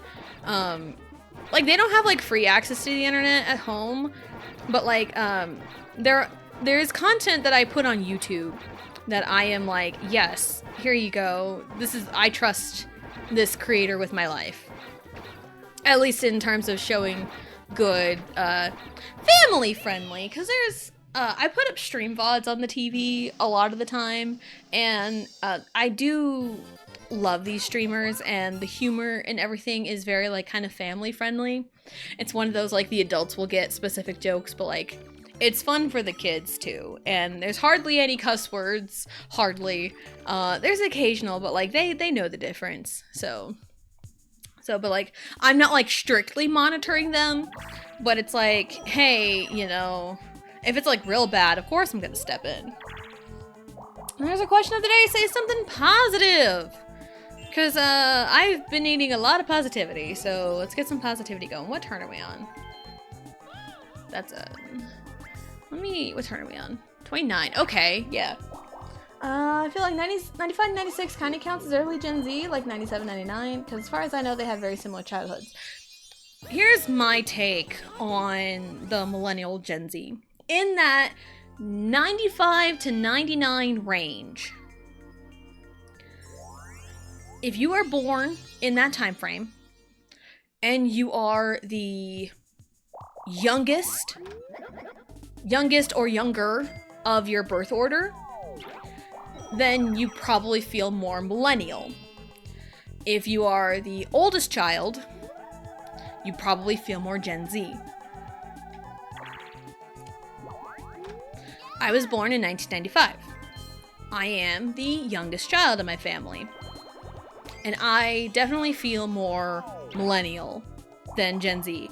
While I do have, oh shit, no! Come on! I tried to... I shouldn't be mad at that, honestly. I don't know why. Because I reached for the controller to grab it, to hit a damn button to look around, and then I accidentally hit the A button. Beautiful, because I think the star was that way. It's fine, not a big deal.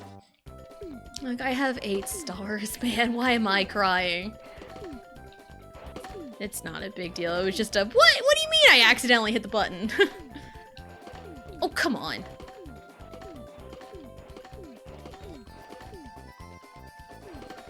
Yeah, I think in that age frame. Because, like, I was born in 95. I have some friends who were born in the same year I was, even like a couple months older than me. But they feel more Gen Z than millennial because they are both like the oldest sibling in their families. Well, I am the youngest sibling in my family, so I grew up a lot around like the millennial stuff. Because my oldest brother was born in 83 and I was born in 95. So that is essentially the millennial age range. So she's got 2 rare items. That's insane. I said I was gonna. We need to take a break. We'll take a break after this turn.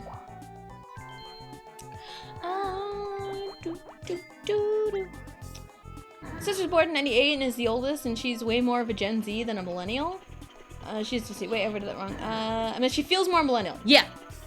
Yeah, for sure. That kind of goes into like the theory there.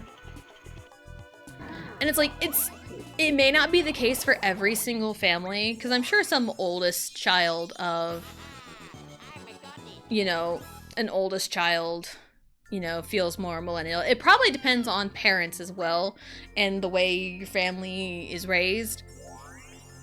You know, there's a lot of nuance to it. But kind of the overarching thing is, I think birth order has a lot to do with what generation you feel more associated with, and birth order than like upbringing. Because my husband, there are some things where he feels a little bit more Gen X in a way than millennial, because he's a millennial raised by boomer parents. And his oldest siblings are Gen X. Like, younger Gen X, but his oldest siblings are Gen X. So, you know, it's a weird kind of way there. But, like, all of my siblings are all, you know, 100% millennial. They're not really cuspers or anything. So, but I am the youngest. I'm way more exposed to more millennial stuff. And also, I had boomer parents. And a lot of I never really had a lot of like new things as a kid. A lot of it was like old stuff that my siblings had. Like, for example, I was always like a generation behind on game consoles. Because like most kids my age grew up on GameCube. Most of them got the GameCube when it came out in 2001. But not me. I didn't get my GameCube till 2005, kind of right before the Wii hit. I played a lot of N64 as a kid. Obviously, I love playing N64, but a lot of, you know, millennials, you know, played a lot of N64 and Super Nintendo. I played a lot of N64 and Super Nintendo because that was the consoles that we had. So we didn't really get a lot of the brand new stuff all the time. So most of my childhood was spent a console behind the newer generation. So it's kind of where I fall in there. So yeah, I do have a little bit of Gen Z in me sometimes. Okay. But I think for the most part, I associate more with millennial. So let me... Alright, let's catch up on chat real quick before we go on our break. It's Cusper with a Cusper brother. I, as the youngest, act way more millennial, but my brother, who is the eldest, is way more Gen Z. Cuspers will lean either way based on who they grew up with. I grew up with older people, he grew up with younger people. Yeah. That's a good way to put it. Because again, family dynamics play a big part in all of that, and I was the baby of the family. And, you know, I was so used to everyone being older than me. And being the baby of the family and being one of the youngest in my graduating class. Because I think there were maybe 3 people younger than me in my entire graduating class. So I was so used to being the youngest in any group of people. I feel kind of like Gen Z, but like Gen Z before kids of technology, because growing up we got like 30 minutes of internet time or TV time. I never had both, you had to pick one, and the rest of the day we played outside or read a book, we were told to draw or whatever. My internet was one of those websites with random ass games. Yeah, like Flash games and stuff. I love doing the Flash games, and everything was great. Gotta get Human 2005, I was a year old in 2005. What generally shocked me was finding out Netflix became a streaming service. Yep. Netflix also started out as a video rental place. I remember renting movies from Netflix and getting the DVD mailed to you. And when you were done, you had to mail it back. I remember those days. So yeah, that's crazy. But we're gonna take a break. We're going to take our break right now. We're going to get up, stretch, go to the bathroom, grab a snack, do whatever it is you need to do, and we'll be right back.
Alrighty, we are back.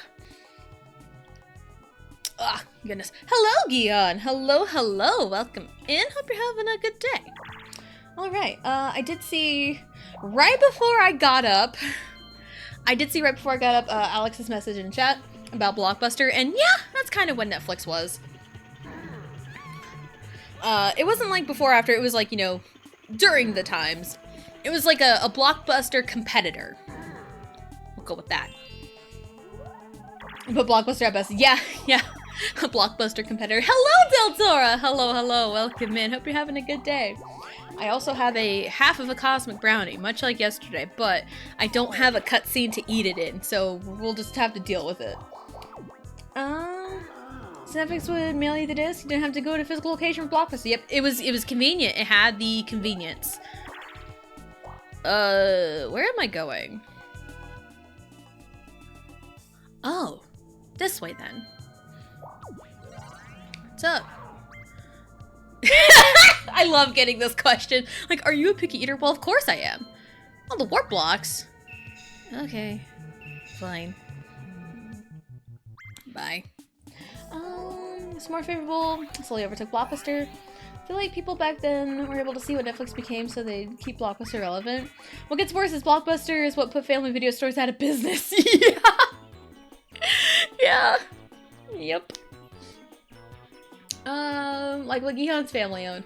Yeah, in my hometown, I'm not gonna tell you the name of the place because that would give away my hometown, because I live in small town Kansas. I grew up in small town Kansas. If I give you a specific name of a small town store specific to that area, it's gonna give away where I live, and I don't want to do that. But there was a video rental store, local place that me and my sister rented games all the time. We rented games and movies from there all the time. We rented N64, Super Nintendo, VHS movies. And I think they kind of went out of business late 2000? I'm not entirely sure. But I know they went out of business, and there was a point where they were just like selling off the games that they had, and that was how we have a copy of the Mickey Speedway USA and Pokemon Stadium 1. That's how we have those, because we bought them from the store when they were going out of business. Because they were just selling off their inventory, essentially. So, yep, family-owned businesses. Yep, that's usually how things work. And when it comes, you'll hear people all the time that say support small businesses. Do so if you have the funds for it, because a lot of big corporate stuff is cheaper than like family-owned businesses, and I am all for supporting local businesses because I love finding these like small hole-in-the-wall mom and pop places. I love finding those places, but a lot of the time, financially, it's usually a little bit more expensive, and like I understand the logistics of everything. So it's like if you can, go ahead, do it. You know. Blockbuster was the OG. I mean, yeah, it was the OG big one, yes. Video rentals have been around, but they were mostly smaller companies or family-owned shops, because back in the day, if someone had a huge library of movies, it doesn't hurt to just rent it out. And from their shops, yeah, exactly. Blockbuster started buying up all the shops towards the end of their reign. They set up a shop near a mom-and-pop shop and priced them out. Yep, yeah, he heard we were talking about video stores and activated him. You can actually see some traces of the old rental culture from stuff like Redbox, yeah. Back in the late 70s, a lot of video rental stores set up shop around grocery stores. Yep, that's usually where the most traffic comes in, so of course you're gonna do that. It's like Girl Scouts setting up their stands like right outside Walmart, because that's where you get your most foot traffic. Idea when the mom goes to the grocery store, she just swing by and rent a movie. Yeah, that's really perfect. Blockbuster was his family store out of business, but we all know they went out of business because he kept giving people red vines. You know, I love that. I guess growing up around that time, Redbox was getting big. You saw Redboxes at grocery stores. I do believe there was or still is, I'm not entirely sure, a Redbox outside of our Dollar General. I've seen people go up and get movies from it all the time. I think it got taken down recently, but I do remember seeing a red box right outside our Dollar General. So like I still see them here and there. I loved Redbox. Same with a lot of Blockbusters being around, Lucky's, Albertsons, Safeways, etc. The strat worked. I'm surprised Netflix doesn't have something similar to Instacart where you can order stuff and wait while you select your movies. Would have been profitable enough to absorb Instacart though. Or another delivery provider. Yeah, pretty much. Alright, let me eat a brownie as we do this. This is gonna be great. A, B, A, Z. A, B, A, Z. A, B, A, Z, A. Okay? A, B, A, Z, A. A, B, A, Z, A. I'll just repeat it. Patterns being established. A, B, A, Z, A, B. Ooh, Luigi deviated. He deviated. A, B, A, Z, A, Z, A, B, Z, A. Oh no. Oh no. A, B, A, Z, A, B, Z, A, Z. Okay. A, B, A, Z, A, B, Z, A, Z, Z. We got there. Dun, dun, dun, dun, dun, dun, dun, dun, dun. A, B, A, Z, A. That's what you get for messing up the pattern, Luigi. A, B, A, Z, A, B, Z. See, this is what Luigi gets for messing up the pattern. A, B, A, Z, A, B, Z, A, Z, Z, B, Z, Z, B. Okay.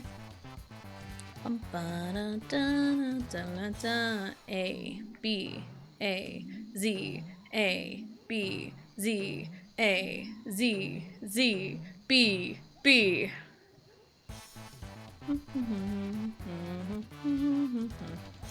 A, B, A, Z, A, B, Z, A, Z.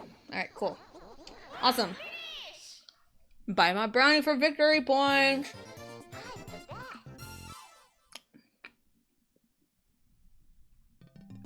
Okay, let me catch up on chat.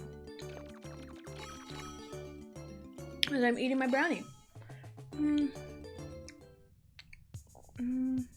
Just imagine a little 5-year-old Gihan handing you red vines and his parents frantically try to tell him to explain they're not free. Are you recommending a cartoon movie to someone who clearly doesn't watch it but they nod anyway? I used to watch Spider-Man! The Spider-Man? Oh, it's so cute! You're recommending Godzilla to everyone that walks in. Godzilla! Watch Godzilla! It's like, okay. Small businesses need to have their kids running around doing kid work. It gets people invested. They buy more thinking they're helping out this poor kid through college. Yeah, 100%! That would work for me! Like, if I ran a place, of course I'd have my kiddos running around, of course. Doing his math homework behind the counter. Very maternal over this. I mean, okay. There have been some shops that me and my husband have frequented over the years. And especially when Allie was growing up. And a lot of the time, like, they let her run around behind the counters, like, all the time. It's so funny, because I grew up in a bar. This sounds so weird to say out of context, but it's true. I grew up in a bar.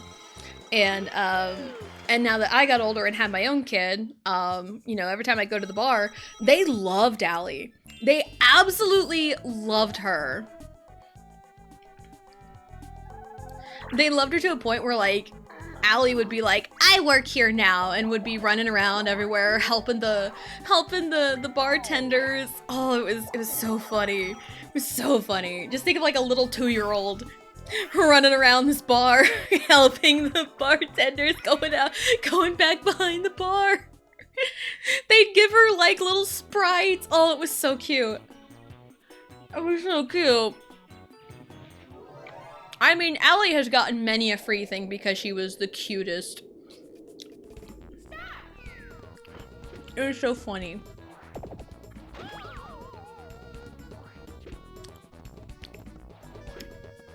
It is the cutest thing. Yeah, be prepared to get a lot of free stuff for your kids if your kid is like the cutest. We've gotten many. There was when we were in Orlando during our Florida road trip, we were in the Think Geek store because we had never seen a physical Think Geek store. Because we'd order stuff online from them all the time, or like we've gotten gifts from them all the time. And we were there, and we were buying a Nintendo 64 keychain that I found. It's like, oh, I love this, I want it. And so we were getting it, and one of the workers noticed Allie and how adorable she was. And they just handed us this little stuffed monkey. And they're like, this is for her. And it's like, dude, are you sure? Like, we can buy it. And they're like, no, don't worry about it. This is for her. It's free. On us. And it was like, oh my god. You were just so adorable. There's also been times we have gotten free desserts for for Allie. When she was younger. There was a time at Applebee's where like the manager just thought she was like the cutest kid. The cutest kid and most well-behaved kid. And Allie got a free dessert from the manager. Just for how well behaved she was. Now that is one thing. The kids, a lot of the time, their not listening problems are at home. But they are very well behaved when we are out in public. You know, they're very well behaved. And we get compliments all the time of how well behaved our kids are. And like, you know, kids have gotten many a free thing just for being adorable and well behaved.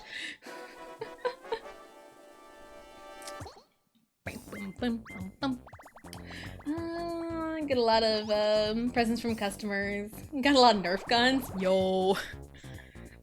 Excuse me. Going postal in the video store at age 5. It's your security guard, just a 5-year-old Gihan with a Nerf gun. I'd be scared to steal anything. A little 5-year-old boy and a Nerf gun? That is a dangerous combo. I wouldn't want to steal anything from there if their security was a 5-year-old with a Nerf gun. Can't confirm he gave out free stuff all the time at Buff. Yeah.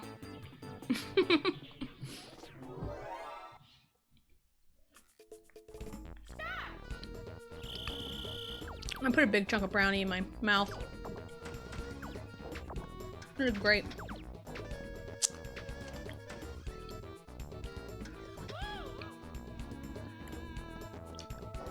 Oh. No! Haha, bitch.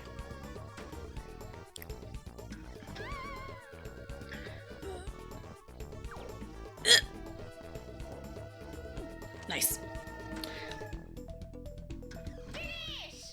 We supposed to like, make little kids soaps for cute, well-behaved children. I don't know, they would have gotten so many. Oh, they would have. They would have gotten so many. Because like, and it's also really funny at preschool. Like all the time, all year long at preschool, Riley loves giving hugs to everybody. She loves giving hugs to everyone.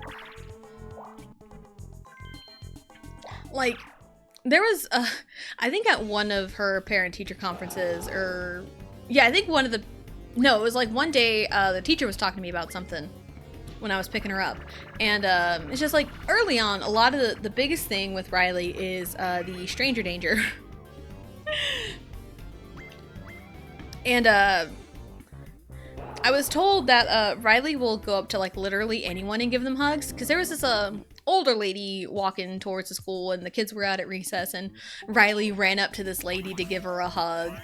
And the teacher was like, do you know that lady? And Riley's like, no. And it's like, let's not give hugs to people we don't know, especially without mom and dad around.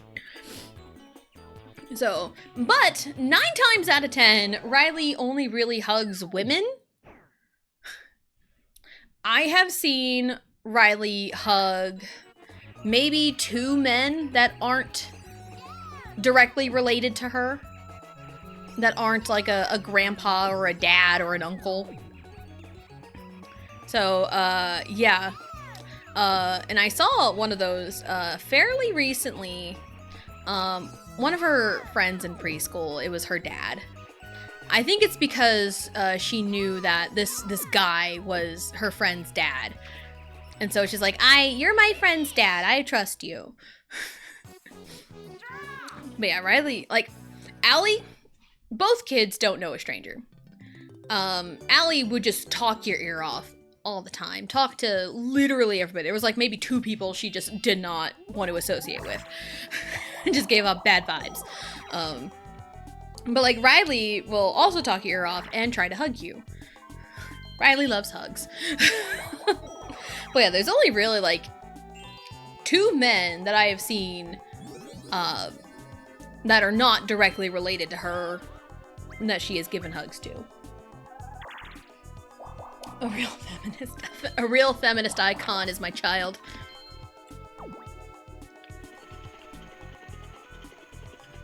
That's why I think it's super important for women to be highlighted in many different ways, like the Olympics. Hey, most of the gold medals won from the USA in the Olympics were by women. There's your fun fact. I think just medals, and not just gold medals, I think just medals in general. I think most of the USA women won, or like, USA women won most of the medals for USA, I think.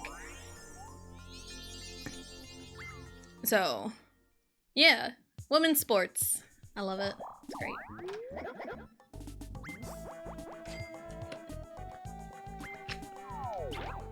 And I am also pro, you can do anything you put your mind to. You know. And it's like, of course, there's a lot of like caveats to things, right? Like, oh shit. Like, cause there's a lot of like, you know, women's sports, right? You know, like there's women's basketball, you know, women's events and stuff. There are some things where, you know, men and women kind of have to compete with each other on. Like, there's a lot of co-ed sports out there. Right? There's a lot of co-ed sports, and there's also sports that aren't necessarily co-ed, but not enough women can, like, really make up their own teams. Like, American football, for example, there's a handful of women that'll, you know, compete in football because there isn't really an opportunity for women to do that. Now, it would be absolutely amazing to see that, honestly, but like right now, that's kind of like the only case scenario where it's like, it's okay for a woman to be in a man's sport. But also it's like, you know, I love seeing women compete. Like, women are awesome. Case in point, Daisy won. Daisy's a woman.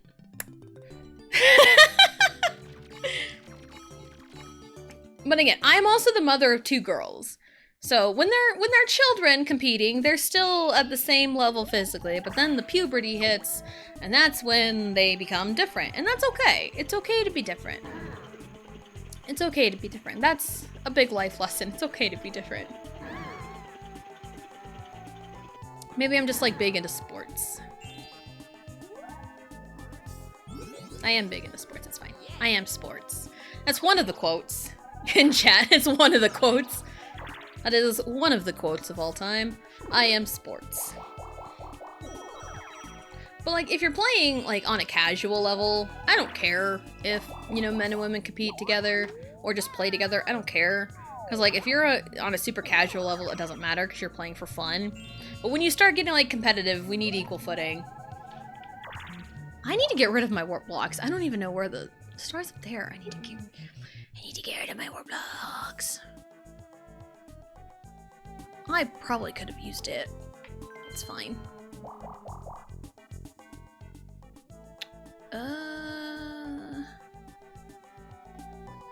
Yeah, that'll knock me off. It's fine.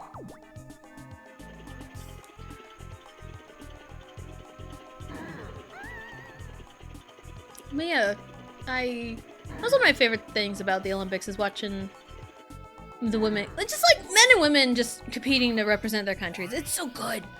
Like, the Olympics is honestly the closest we'll ever get to world peace, even if we all agree on hating Canada for being cheaters.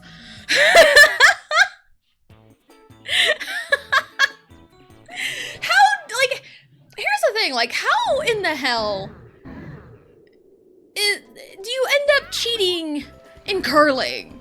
Like, why do you decide that that is the sport you decide to cheat at? Shit.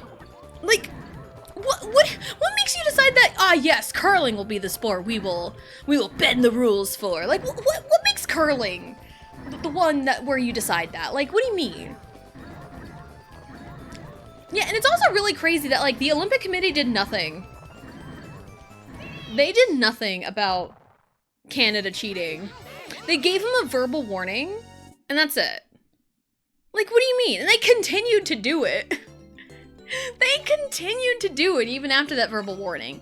And again, a lot of my research about curling is I know curling is like a player called, right? Because, like, it's more like it's understood the players call each other out on the fouls, you know? Like, there are officials there, but it's more or less like no one's gonna call anything like the player unless the player sees it. And that's what, you know, Sweden was doing. They knew Canada was cheating, and they're like, yeah, they're cheating. Take a look at this, you know? And it's still wild to me how Canada still got the gold medal after that. But also, they're not talking about that. They're talking about this bro who,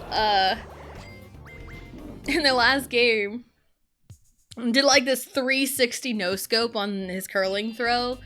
But it's one of those he had already lost, and he's just doing it for the vibes. Like, that is clearly for the vibes. Clearly. And so, it's obvious when they're just doing something for fun and not super serious and not trying to win. It's obvious. So, people are talking more about, like, this 360 no-scope this bro did. And it's so funny. And also, all the other players are laughing, having a good time. So, like, it really doesn't matter.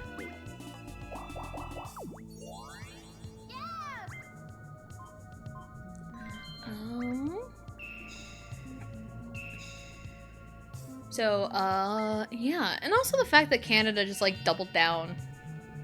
They just doubled down on the whole thing.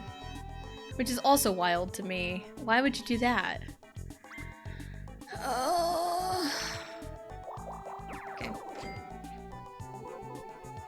So, but yeah, just the Olympics as a whole were really wild. I do feel bad about the women's halfpipe for snowboarding. Because, like, man, that halfpipe was not kind to the women that day, and it was awful. Everyone was just kind of having a lot of bad luck. The runs weren't really sticking. Even Choi Gaon had a nasty fall. She had a nasty fall in run 1. She did end up coming back and getting gold, which is crazy, but like a lot of the women struggled and there was a lot of nasty falls, which you don't want to see that. But then like the next day or like 2 days later, the men's snowboarding halfpipe was insanely competitive. It's like, man, I wish the women got that. But I think the weather had a lot to do with it too, because it was snowing and it was messing up a lot of the stuff, and it added a lot of aura to the event. But I understand it actively snowing like that causes like visibility issues and messes up like the actual half pipe and everything. And it's like, I understand the logistics of it, but man, it adds aura. Like, you cannot tell me that taking a freeze frame of them hitting their tricks in the air with the snow falling in the background isn't like plus 1,000 aura. Like, you can't tell me that.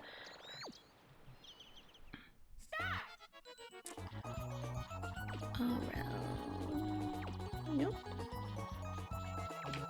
Come on! I legit hit the button and Mario went. Like, what the hell do you mean by that? Wake up in ancient Greece and that's the first, what's the first thing you do? I don't know. I don't know. The only thing I know about ancient Greece is the Olympics. 'Cause that's where they originated from. I don't know. Honestly, I could not tell you. I am not the best about knowing things. I mean, there are times where, like, scrolling on TikTok, I'll get this bro who will do like, hey, here's like a little like general knowledge quiz, but you only got like 1 second to answer, and it's like, okay, time to test my general knowledge, I guess. Just, you know, visceral gut reaction. With everything, and I get most of them right, but then it's like, what? It's like, what is this question? I think one of them I watched earlier this morning was, what artist are the fans called Little Monster? And I'm like, what? It's like, oh, that's Lady Gaga. Of course it is. It makes sense. Found a country, democracy, most modern math, science, pick up. I'm sports, remember? I am sports. Of course I'm gonna pick the Olympics.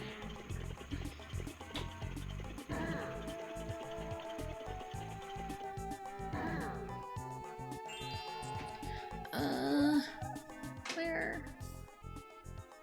Down there. No one's really...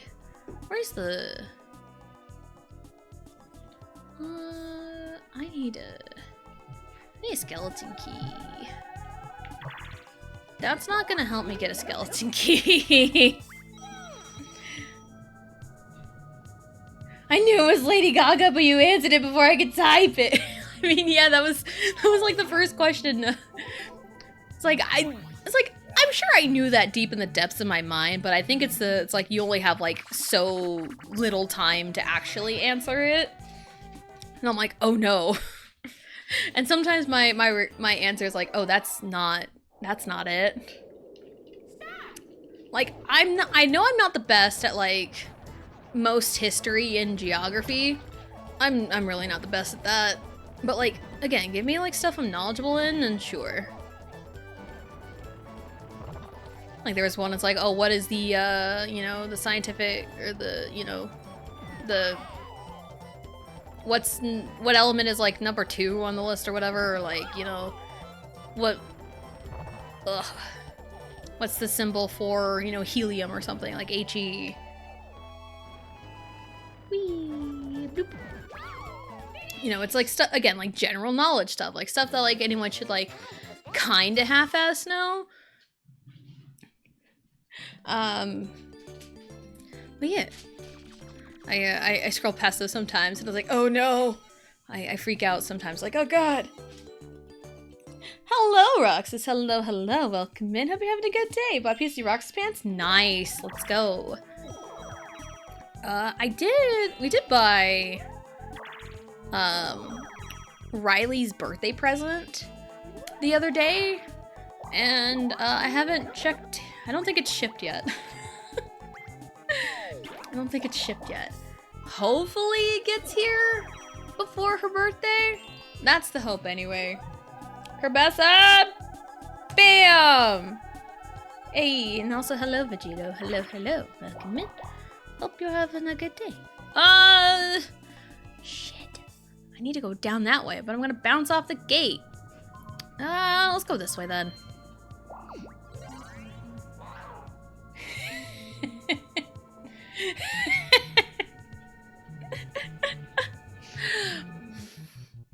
It's my lucky day. Do I like to study? No, not really. Ooh. I can be in control. What?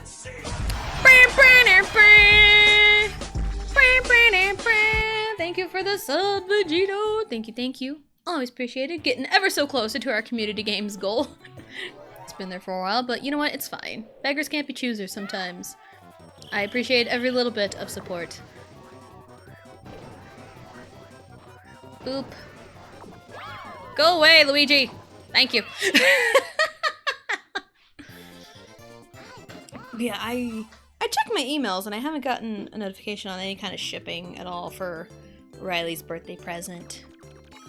So, but it's also really crazy that Riley's birthday is coming up. She's gonna turn 5! Riley turns 5 in like 2 weeks. God, 2 weeks from today.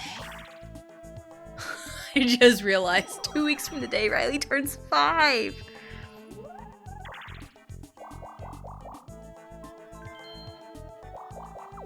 I'm having an existential crisis like right now, live on stream about my child is 5. Pretty crazy.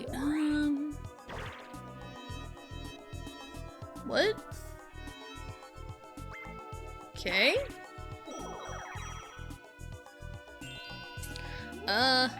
Well, since I have this. Yeah, I've never really been much of like a buckle down and actually study. But it's like, I will do like research and dig into things. I don't really count that as studying. But like studying for a test, I never really did that. I would like look over my notes, but I never like actually like set aside time to actually study. I never did that.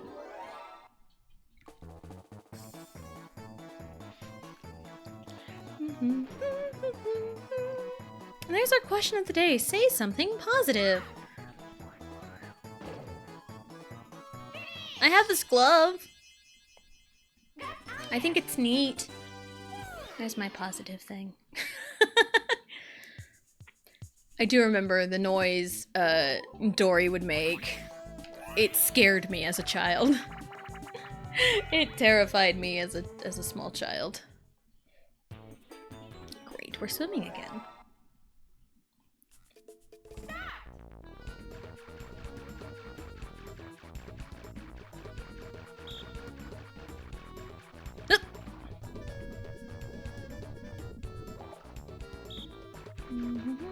Nope. Everything's fine. Don't worry about it. I may have... No, that was panic. We are fine. We're fine. We are so fine. Ta-da! Look at me. We're totally fine.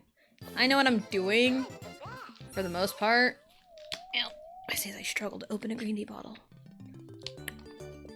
But also we have Carpessa. Carpessa is Excite. There's still one Carpessa costume we haven't seen yet. There is still one we haven't seen yet.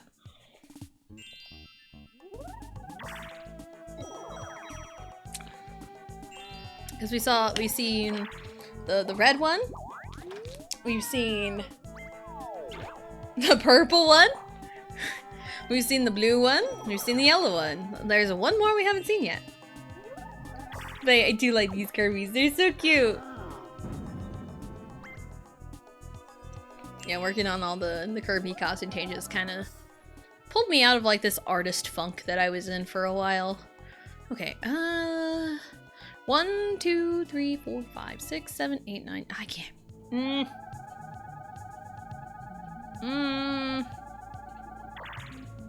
Even with a 10, I can't. It's fine. What up, boo? Yes, please.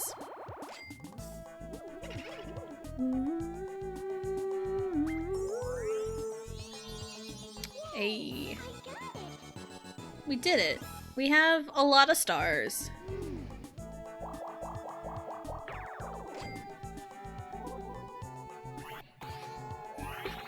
Even with my goof earlier by accident. I was just trying to grab the controller and I accidentally hit the A button and it just decided to go the opposite way of the star. It's fine. It happens. We vibe. Ah!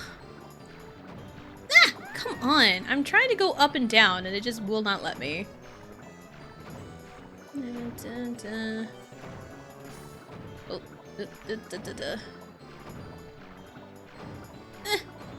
Huh.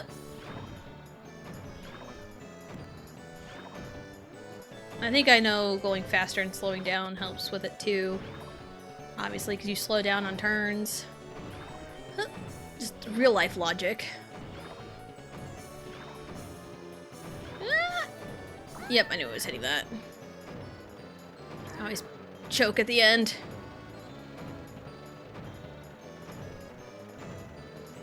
No! No! No!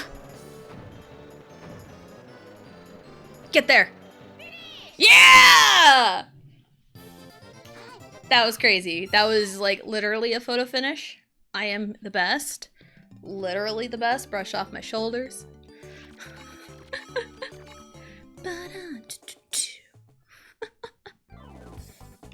Last 5 turns, and I have the Wacky Watch.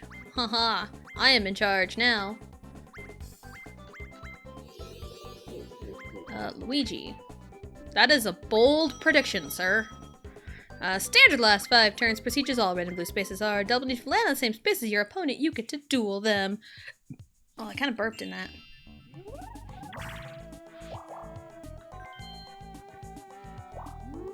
She's gonna steal money from me, I bet you. Because of course, right? Who wouldn't steal money from me at this point?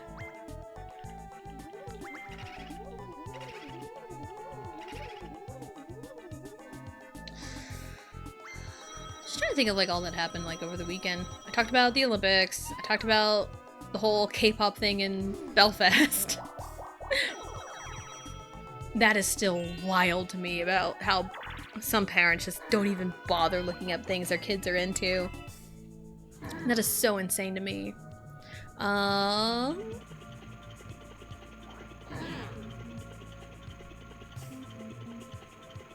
don't know, just kind of like trying to think about like the positive thing. It's so easy to like not say nice things about yourself. It's so easy to do that. Cause like I'm not very good at like trivia. I'm not very good at it, so that's why I kind of like kind of watch those like here's a general knowledge quiz, but you only have 1 second to answer. It's like, you know, just kind of I try to keep my brain sharp, even though I like completely biffed Wordle today. It's B. It's B. Thank you, Luigi. Mark, hello, welcome back, Johnny. How was your grocery shopping? Is it less stressful now?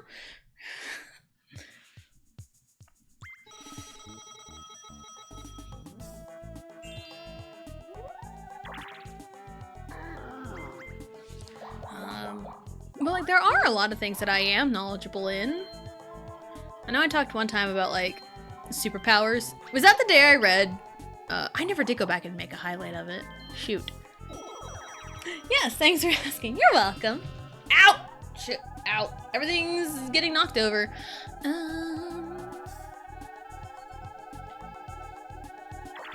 Okay. I was debating on items to use.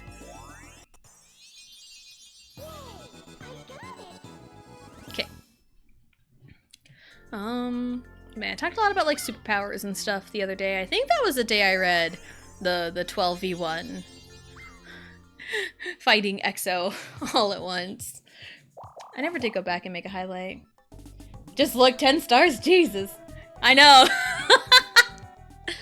I usually try not to acknowledge it because if I do acknowledge it, something bad will happen. But if I say something bad will happen, something good will happen because reverse psychology.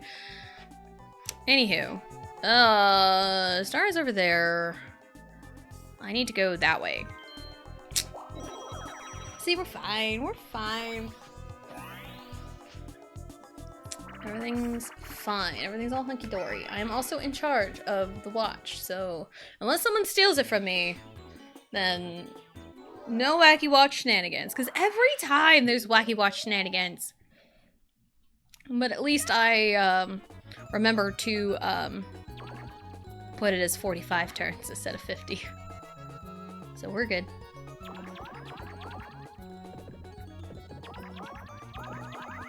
Divine intervention right there. Cause like sometimes it works if you just hold down the whole time. Sometimes you kind of need a little help. Divine intervention, if you will.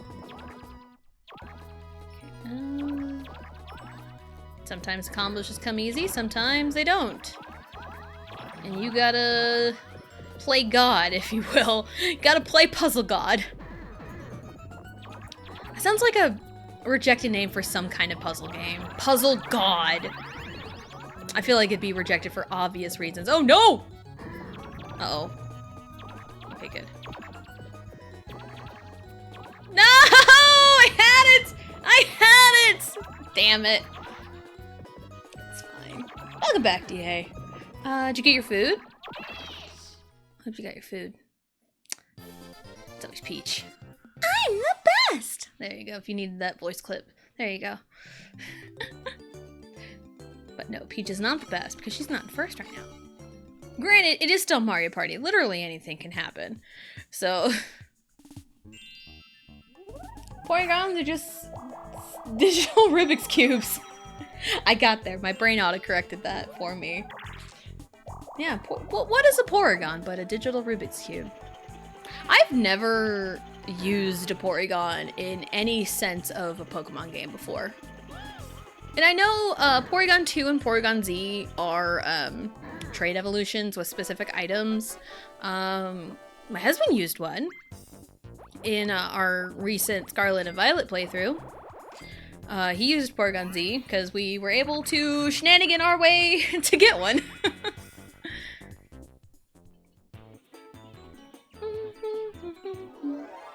It is nice to be able to shenanigan with, like, you know, 2 switches.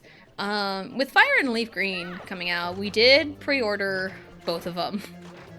So we will be able to play those after the Pokemon Presents on Friday.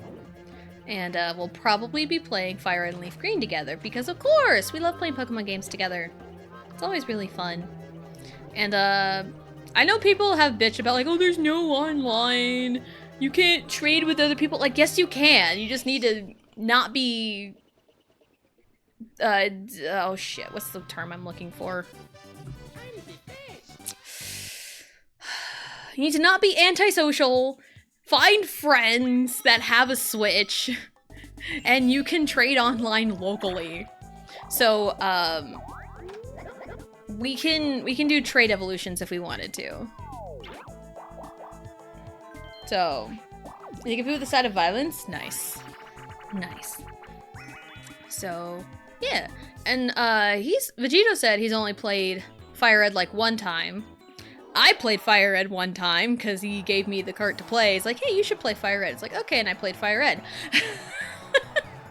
I honestly don't even remember my team. I know I had Blastoise, I had a Fearow, and I had a Vileplume. And I had a Meowth with Pickup. That was my HM slave. And it gave me a bunch of nuggets. I don't remember what the other 2 Pokemon on my team were. I do not remember. Let's use this.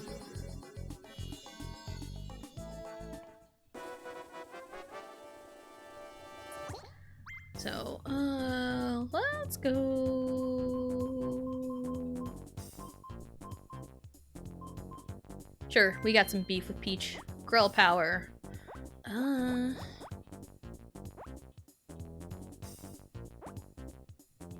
Half my money. I probably could go all in, but it's fine. I want to have a little bit of money. Oh, come on. Why is it... I don't know what it is about the hard computers in some of these minigames, but they get so freaking cracked. Man.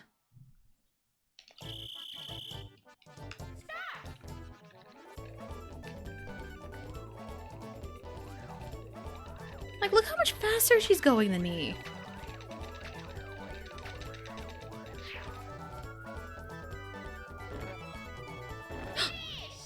But she didn't have a good angle! Because not only is the speed important, but the angle is too.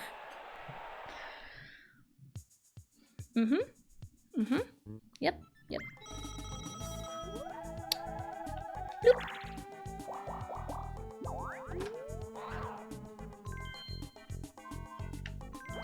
How about that? Recording both either tomorrow or Thursday? Yeah! I mean, it's... Again, I know the price point is one of the things that people are arguing about with Fire Red Leaf Green.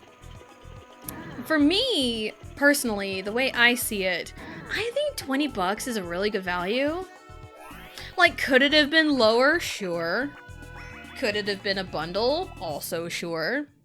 But also, you're paying $40 for both games if that's what you want. If you only want one of them, then 20 bucks is not bad, especially with the price of some carts nowadays and scalpers and everything. I am in the camp of do whatever makes you happy. If you want to buy the games, buy the games. If you don't want to buy them because you can emulate them, don't buy them.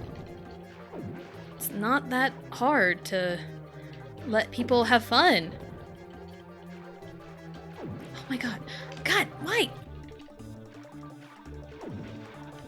Man, I couldn't get comfy at all with my arm on that one. I'm the best. No, you're not, Mario. You're not the best. They're both great games. Yeah! And it's like, this is the first time they're being re-released ever. It's like the definitive Kanto experience. And what better way to celebrate Pokemon's 30th anniversary by revisiting the region that started it all in the most complete form. Go away, bot. Haha. We don't need bots around here. But yeah, I think Fire and Leaf Green re-releases. And it's like, people are mad because it's like, oh, just the ROM. There's no, like, emulator settings. It's like, dude, if you want the emulator settings, just get the game on the emulator. And I know a lot of people on Twitter are like, man, people don't even, like, play these games. Because, like, they're posting pictures of Fire Red and Leaf Green. It's only Fire Red I've seen it on, by the way. They're posting pictures of Fire Red on, like, Steam Deck, their phones, other, like, unofficial ways to play the game. And they're like, yeah, you can just play it this way. And it's, like, no actual gameplay that they're posting a picture of. It's just the title screen. It's like, do you even, like, play the game anymore? Or did you just want to be like, haha, loser to other people? Did you just want to, like, one-up for your own, like, weird morality boost, I guess? I don't know. I don't know. Like, people are dumb. Again, like, just let people have fun. If people want to spend 20 bucks on one of the games, let people spend 20 bucks on one of the games. If they don't want to do that, let them not do that. It's not that hard. Pokemon Animation, Pokemon Stadium, and it moved like, yeah, it was all, yeah, I know what you're talking about, because that was my immediate thought. Was when it's idle animation. It's so good. Both Fire and Leaf Green and modded 3DS, but I'm gonna buy them on Switch. Yeah, and it's like, let people do whatever they want. It is not that hard. Shall I be like Johnny? Yeah, sure, whatever. Like, yeah, sure, whatever. Come on, 8-Ball. Yeah, let people have fun. Let people have whimsy.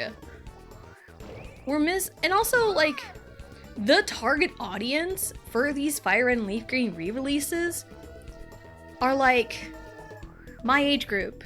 The ones that, like, grew up playing Fire and Leaf Green. You know, it's like, because I've seen a lot of people be like, I'm gonna buy these games because I want to relive my childhood. You know, and, like, I think that's valid.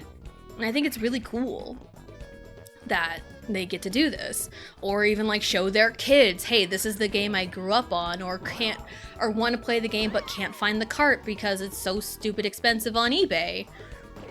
Because like I've seen copies of the game that are like, you know, $25, but like who's to say it's not a fake, you know? Like I've seen carts go for like hundreds of dollars, and I even like crunched the numbers in like an inflation calculator. You know, I've done some digging here, and apparently the price of a brand new GBA game back when Fire and Leaf Green came out was about $34.99 was the price. $34.99. And you know, take that from like 2004 and you know, just plug it into inflation calendar for, you know, this time of year, and like that would be like $60 now. So it's like they could have just like charged like $60 for Fire Red and Leaf Green, but no, they didn't. You know?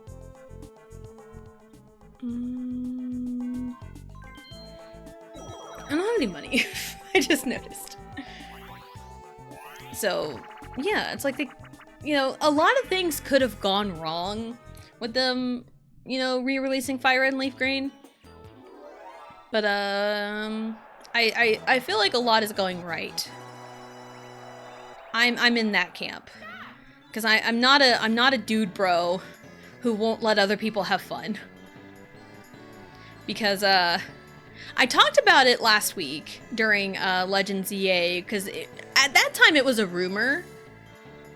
It was just a rumor about like there's like a rumor, because I had only seen like one tweet about it, about like Fire and Leaf Green coming to Switch, and someone in chat that day was like, why Fire and Leaf Green? It's like, dude, it's like the definitive Kanto experience. You know, Fire and Leaf Green is what the original intention for Kanto was, because the original Red and Blue was such a glitchy mess. And I understand, like, people being attached to it, you know, for nostalgia, it was their childhood. But it's like, you gotta understand, like, overall, like, objectively, the game was a glitchy mess. There were a lot of glitches that happened, you know, not in their intention. It was, not their intention. And,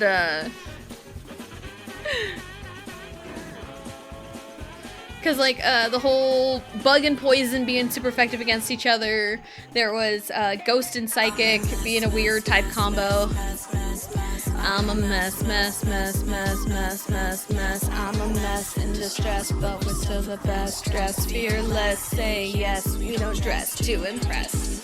Hello, Ozzy. Hello. Welcome in. Hope you're having a good day. Can't stop, won't stop. Nope, absolutely not.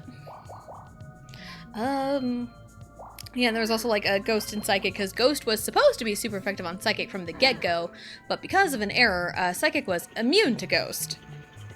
So they had to fix that.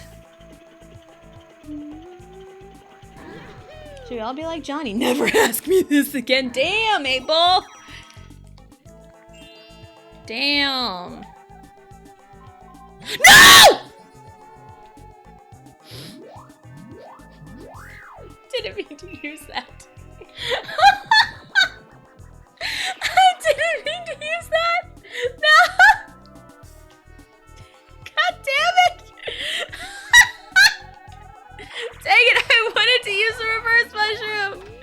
No. Dang it.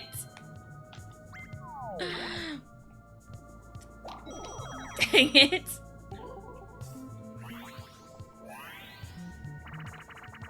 Oops. Oh my god. I can't believe that. Every time, yep, every time. That was... If I had $1 for every time I've accidentally pressed a button when I didn't want to, I'd have $2. Which isn't much, but it's very weird to happen twice. Mario, you bitch! You know what? You know what? My Toadface is cooler. Look at him. He's the cool kid. He's the cool kid at the schoolyard. You know, he's chilling out with his crew at the schoolyard. He's finding trouble, never working too hard. Hey, you know, back at class, they never taught us this.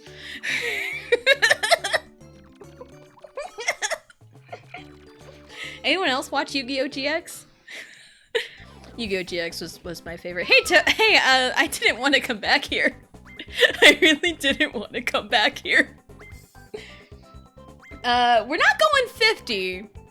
We're going 49. We're going 49. Standard last 5 turns. Procedures: all red and blue spaces are doubled. If you land on the same space as your opponent, you get to duel them. Okay, anyway. I had an eardrum for every Tessa scream. Every time Tessa screamed and scared the crap out of me, it'd be superhero-like hearing. Sorry. The entire stream is just volume warning. Like, keep your hand on that volume dial. Keep the volume, you know, just like, is she gonna get loud? Is she gonna be quiet? Is she gonna be loud? What's gonna happen? Especially if it's Mario Party. If it's Mario Party, you never know what you're gonna get. There's a train outside. I love it. No, I don't. It's terrifying. Not terrifying. I don't know what I'm saying. I'm just saying words now. Annoying is the word I'm looking for.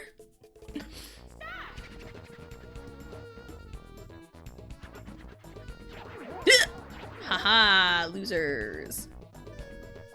Ah! Oh god! It got me. It got me. It got me. It's fine.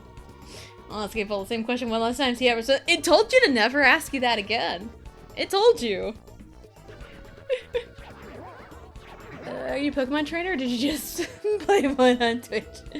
No, it's my fault. I know where I am. I should know better. It's on me. 100%.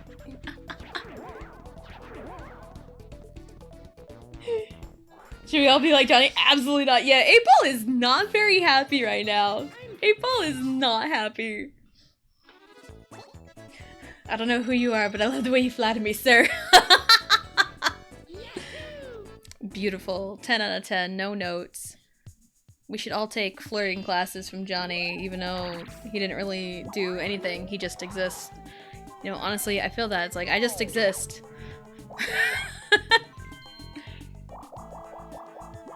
Must be my friend. Ozyman used to be correct. Wow. Amazing. 10 out of 10. No notes. But yeah, did anyone watch Yu-Gi-Oh! GX as a kid? Or even just like Yu-Gi-Oh! I watched a lot of Yu-Gi-Oh! Like the original Yu-Gi-Oh! And I also watched a lot of GX. It's kind of where my knowledge ends. And I watched a tiny bit of 5Ds, but not enough to know. Not enough 5Ds to really know the inner mechanics of 5Ds. Like, I know about synchro summoning, but I could not tell you how to do it. I could not tell you how to synchro summon. But, I know about it. But yeah, GX was my jam, honestly. Alright, time to focus.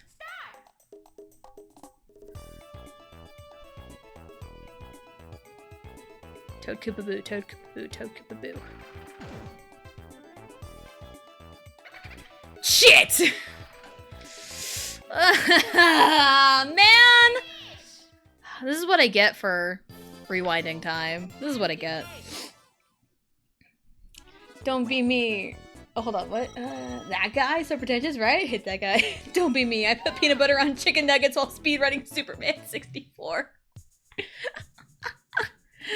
Oh, man, I kind of needed to win that. Damn it.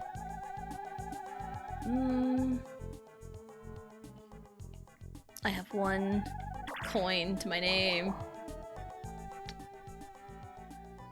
1, 2, 3, 4, 5, 6. I mean, I can do my damnedest, I guess. I don't have money.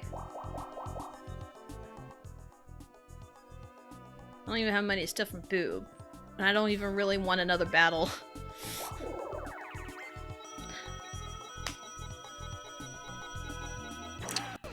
I'll take it! I'll take it! I'm not gonna complain!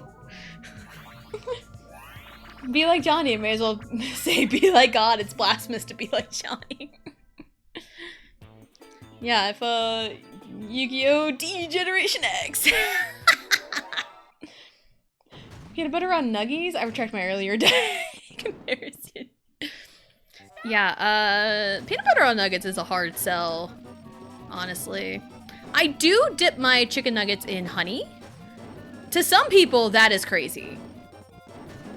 Like, pure honey. Like, that is the dipping sauce I get at McDonald's, is pure honey. Again, it sounds crazy to other people.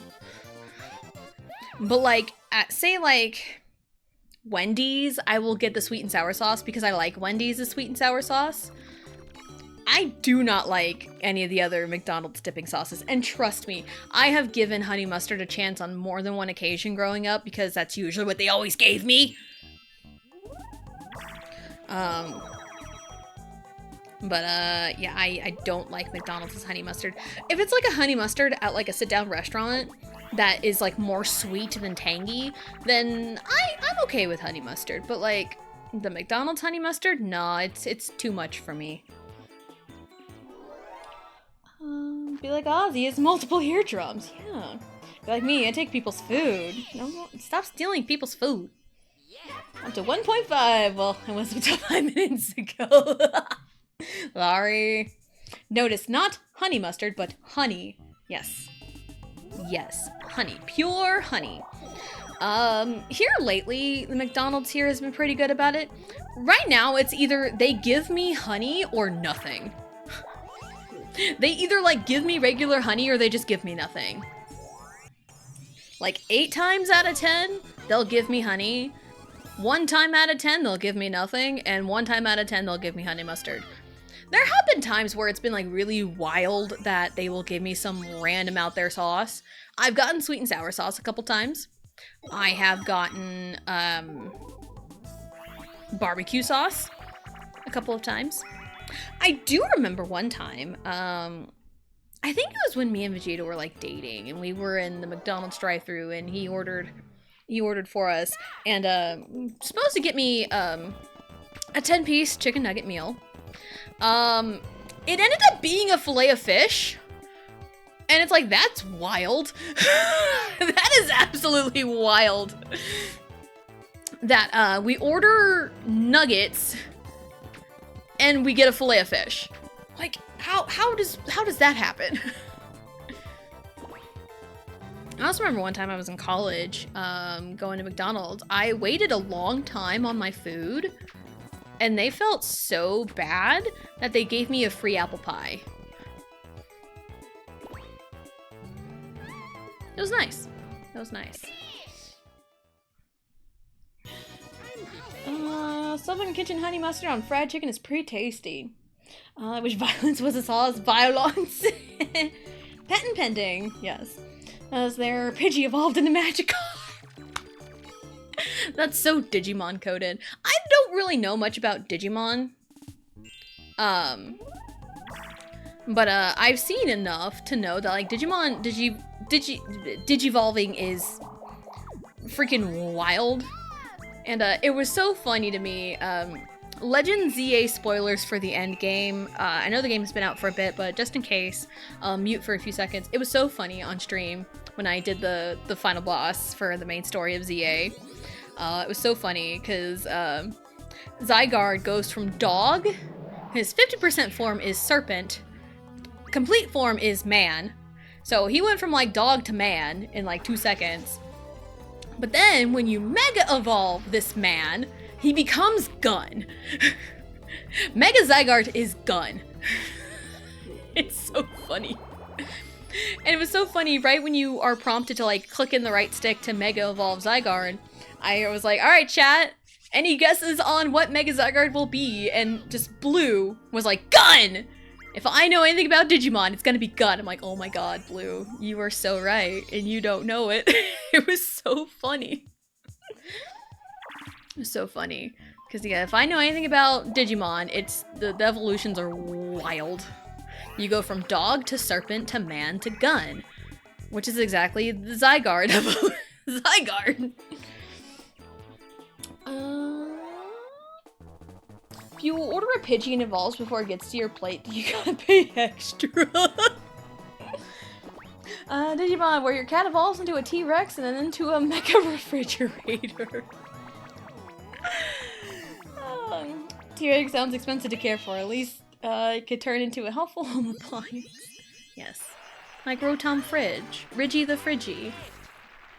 I can't believe I forgot Ridgy the Friggy when I was going over my ice type team one time. Because, yeah, last year, about this time, I did an ice type monotype run for Pokemon Scarlet, specifically.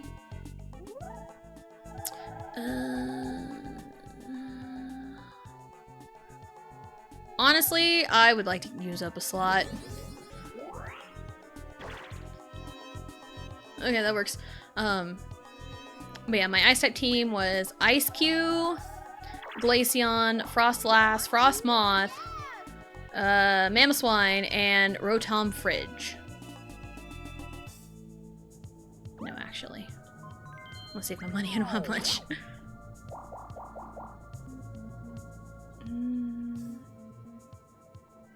Where? Oh, it's over there. Okay. Yeah, sure.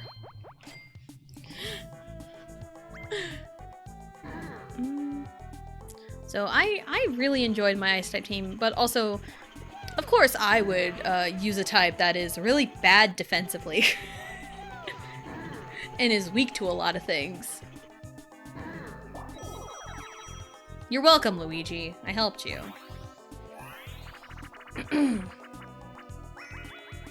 Especially the T-Rex feature on the camcorder.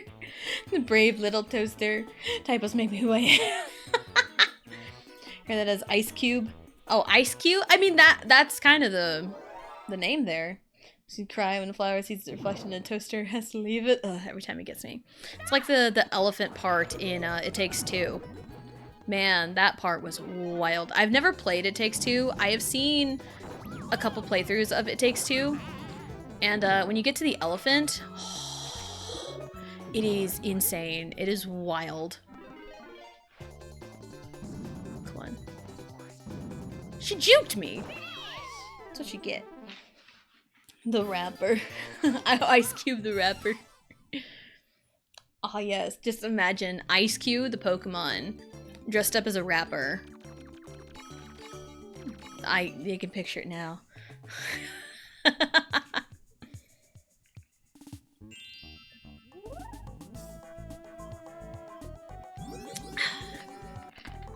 Watched a nephew play It Takes Two. It's kind of intense. It does get kind of intense. Like, I remember watching a playthrough of it like a few years ago. And like the game is really cool. Like it's a neat concept, and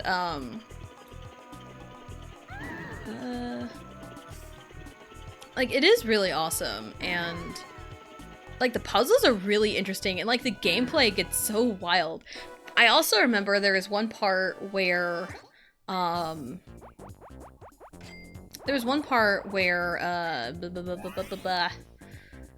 on like an airplane, and one person's like flying the plane, and the other person is like doing like a Smash Bros fight on the plane. It's crazy.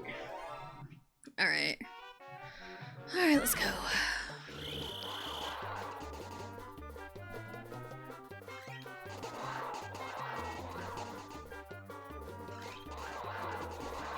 All right, grill power.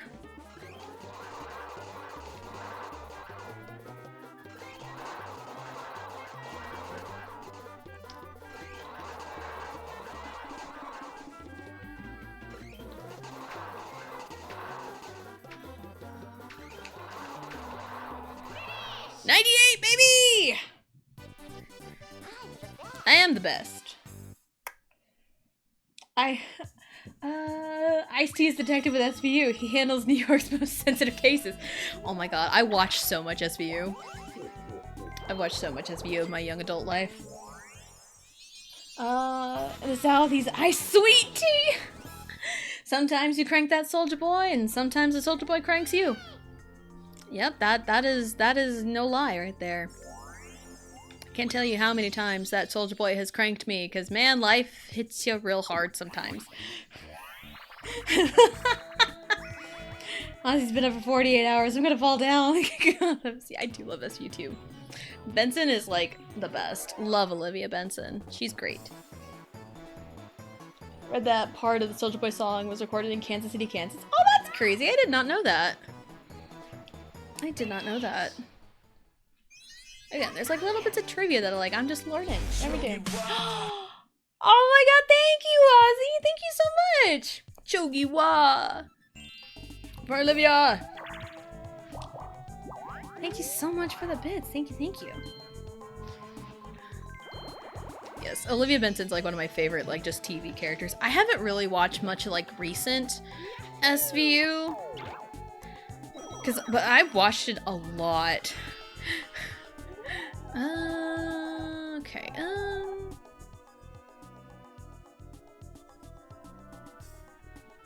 where? Down there, I think my best shot is to go backwards. 1, 2, 3, 4, 5, 6, 7, 8. It might give me a choice to do that. Well, let's try it. Ozzy rocks. Ozzy does rocks. Ozzy rocks. 'Tis I. 'Tis I, never fear, Simon Belmont is here to destroy evil monsters and all. Oh dear. I'll end your cruel necromancy. Actually, we were just dancing. To hell, demon beast, from whence you came. You're in Castlevania, this isn't a game. Starbomb. See, I'm in a singing mood. I've just been singing a lot. Everyone should check out Starbomb. Love their songs.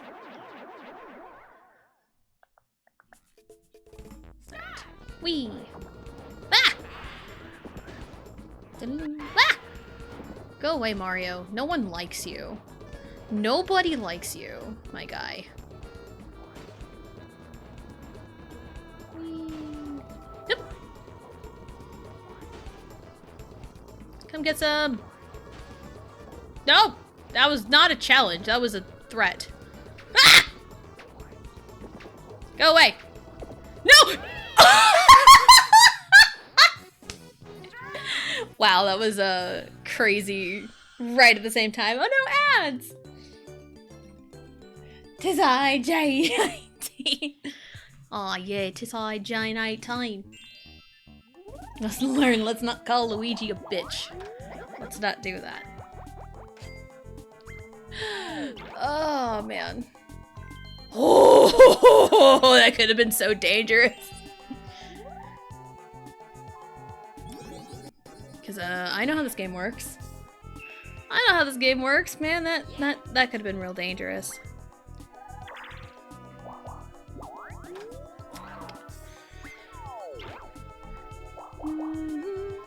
Where are you going, Luigi? You're just going on a stroll as Bowser.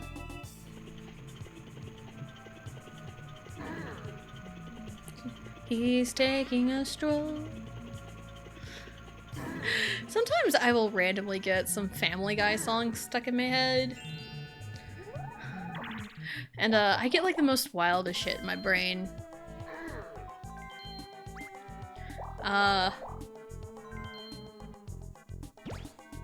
He's going in with nice money. Because he's taking a stroll. He's taking a stroll. It's from, I want to say the song is called Prom Night Dumpster Baby. Yeah, I know, Family Guy was wild. I did watch a lot of Family Guy as a kid. Kid, teenager, you know. Costume. Bam! It's blue! It's blue, da-bo-dee-da-bo-die. It's a blue carbo. Has the sauce for taste pure honey with typical rant? I don't know. I don't know. Oh, he lost his nice money. Imagine that. This is why you don't go gambling, kids. Or don't gamble the rent money away. Man, there's so much sports betting sites. It's been so normalized. It's like, dude, what's happening right now? What are we looking at? 1, 2, 3, 4, 5, 6, 7, 8, 9. It's fine. We'll just roll. No. No. Although having no money wouldn't hurt me in the slightest. It would not hurt me in the slightest. I could have tried to bet the farm, but no. No, I'm not like that. Sorry. Tessa Sauce's new venture after Tessa Jane, the movie. After 8. Tessa Flakes cereal. Oh, yes. I feel like my own cereal, if I could just make it however I want, I would just make Cocoa Puffs.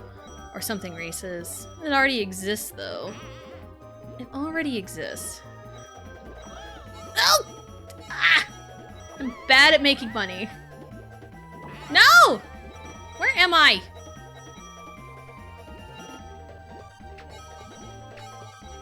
Where are you? And I'm so sorry. Mint chocolate? Absolutely not. That is the anti-Tessa flavor. Is mint chocolate. No. No mint. Mint is gross. Also, 13 stars to end the board is literally insane.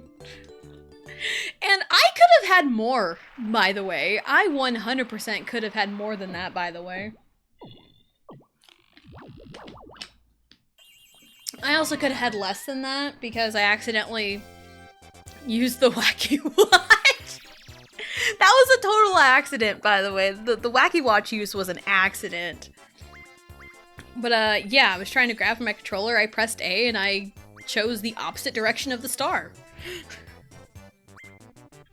Alright, what are we gonna end with? Minigame? I think me or Mario. Luigi? Okay. Peach. 14 stars to end it all.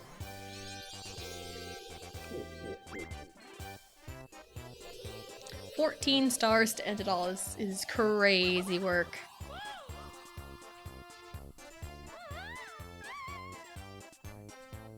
You know how like some like food product has like a number on it? It's like, you know, like isn't like Heinz 57 or something? I think, or A1. There's like numbers. Get 14 stars here. That's crazy work. Oh, he had 142. Oh, I beat Mario by 1. That's so funny. That's funny. But no 143. No Stray Kids. Sorry. Peach had a bunch of those. Okay. No chance times. Thankfully, Peach had the option to do something really catastrophic towards the end. But no, she chose not to. She chose life. Because man, if something happened to my stars at the very end, I would have been pissed. I would have been so pissed. All my hard work. Alright, but that'll be it for today. I do nice. Whoa! Whoa, nice. Jump scared me. Oh man, alright, that'll be it for today. Tomorrow is Wednesday. Tomorrow will probably be starting closer to noon proper, because Riley does not have school tomorrow. So tomorrow will be Legends EA, doing kind of more post-game stuff, maybe take on some side quests here and there. Maybe question mark start the DLC? I don't know when we're gonna start the DLC. It'll be later. And Thursday will be more Mario Party. Thursday and Friday should start at 1 p.m. An hour later than normal, because both kids do not have school Thursday and Friday. So, yeah. Alright, let's see. Come on, phone. Let's not be dumb. Raid Hip? I was just looking at my list. I see Hip. Yeah. Gihan, no blue today. Gihan demands me to rest. No worries. Rest is super duper important. This is Janie Teen. Yeah, I heard she's really cool. So yeah, let's go raid Hip. No! Come on. Let's go raid Hip. What should our raid message be? Raid Shadow Legends. What should the raid message be? I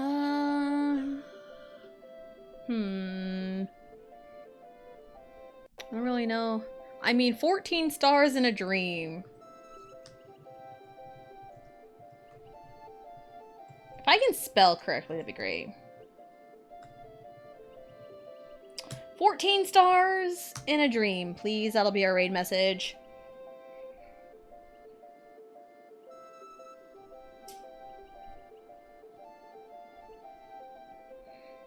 I do see a BRB on his stream, but it's fine. Ah! If I can type my raid message properly. Bloop, bloop, bloop. Alright. Yeah, 14 stars in a dream, please. That'll be our raid message. We're gonna go raid Hip. Hip is awesome. He's raided me a couple. He has raided me a couple of times. So, he's pretty awesome, pretty chill. 14 dreams and a star, thank you. Yeah, we're gonna go raid Hip. Hip's awesome. I'm gonna get that started right now. Raid.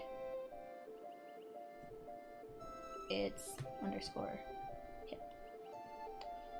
Okay, yep, if you are subbed to me, you can use my emotes. If you are not, you can use whatever emotes you want. So yeah, that'll be it. Mondays are Final Fantasy 16, Tuesdays and Thursdays are Mario Party, and Wednesdays and Fridays are Pokemon Legends ZA. So thank you everyone for coming out and hanging out, and we will see you next time.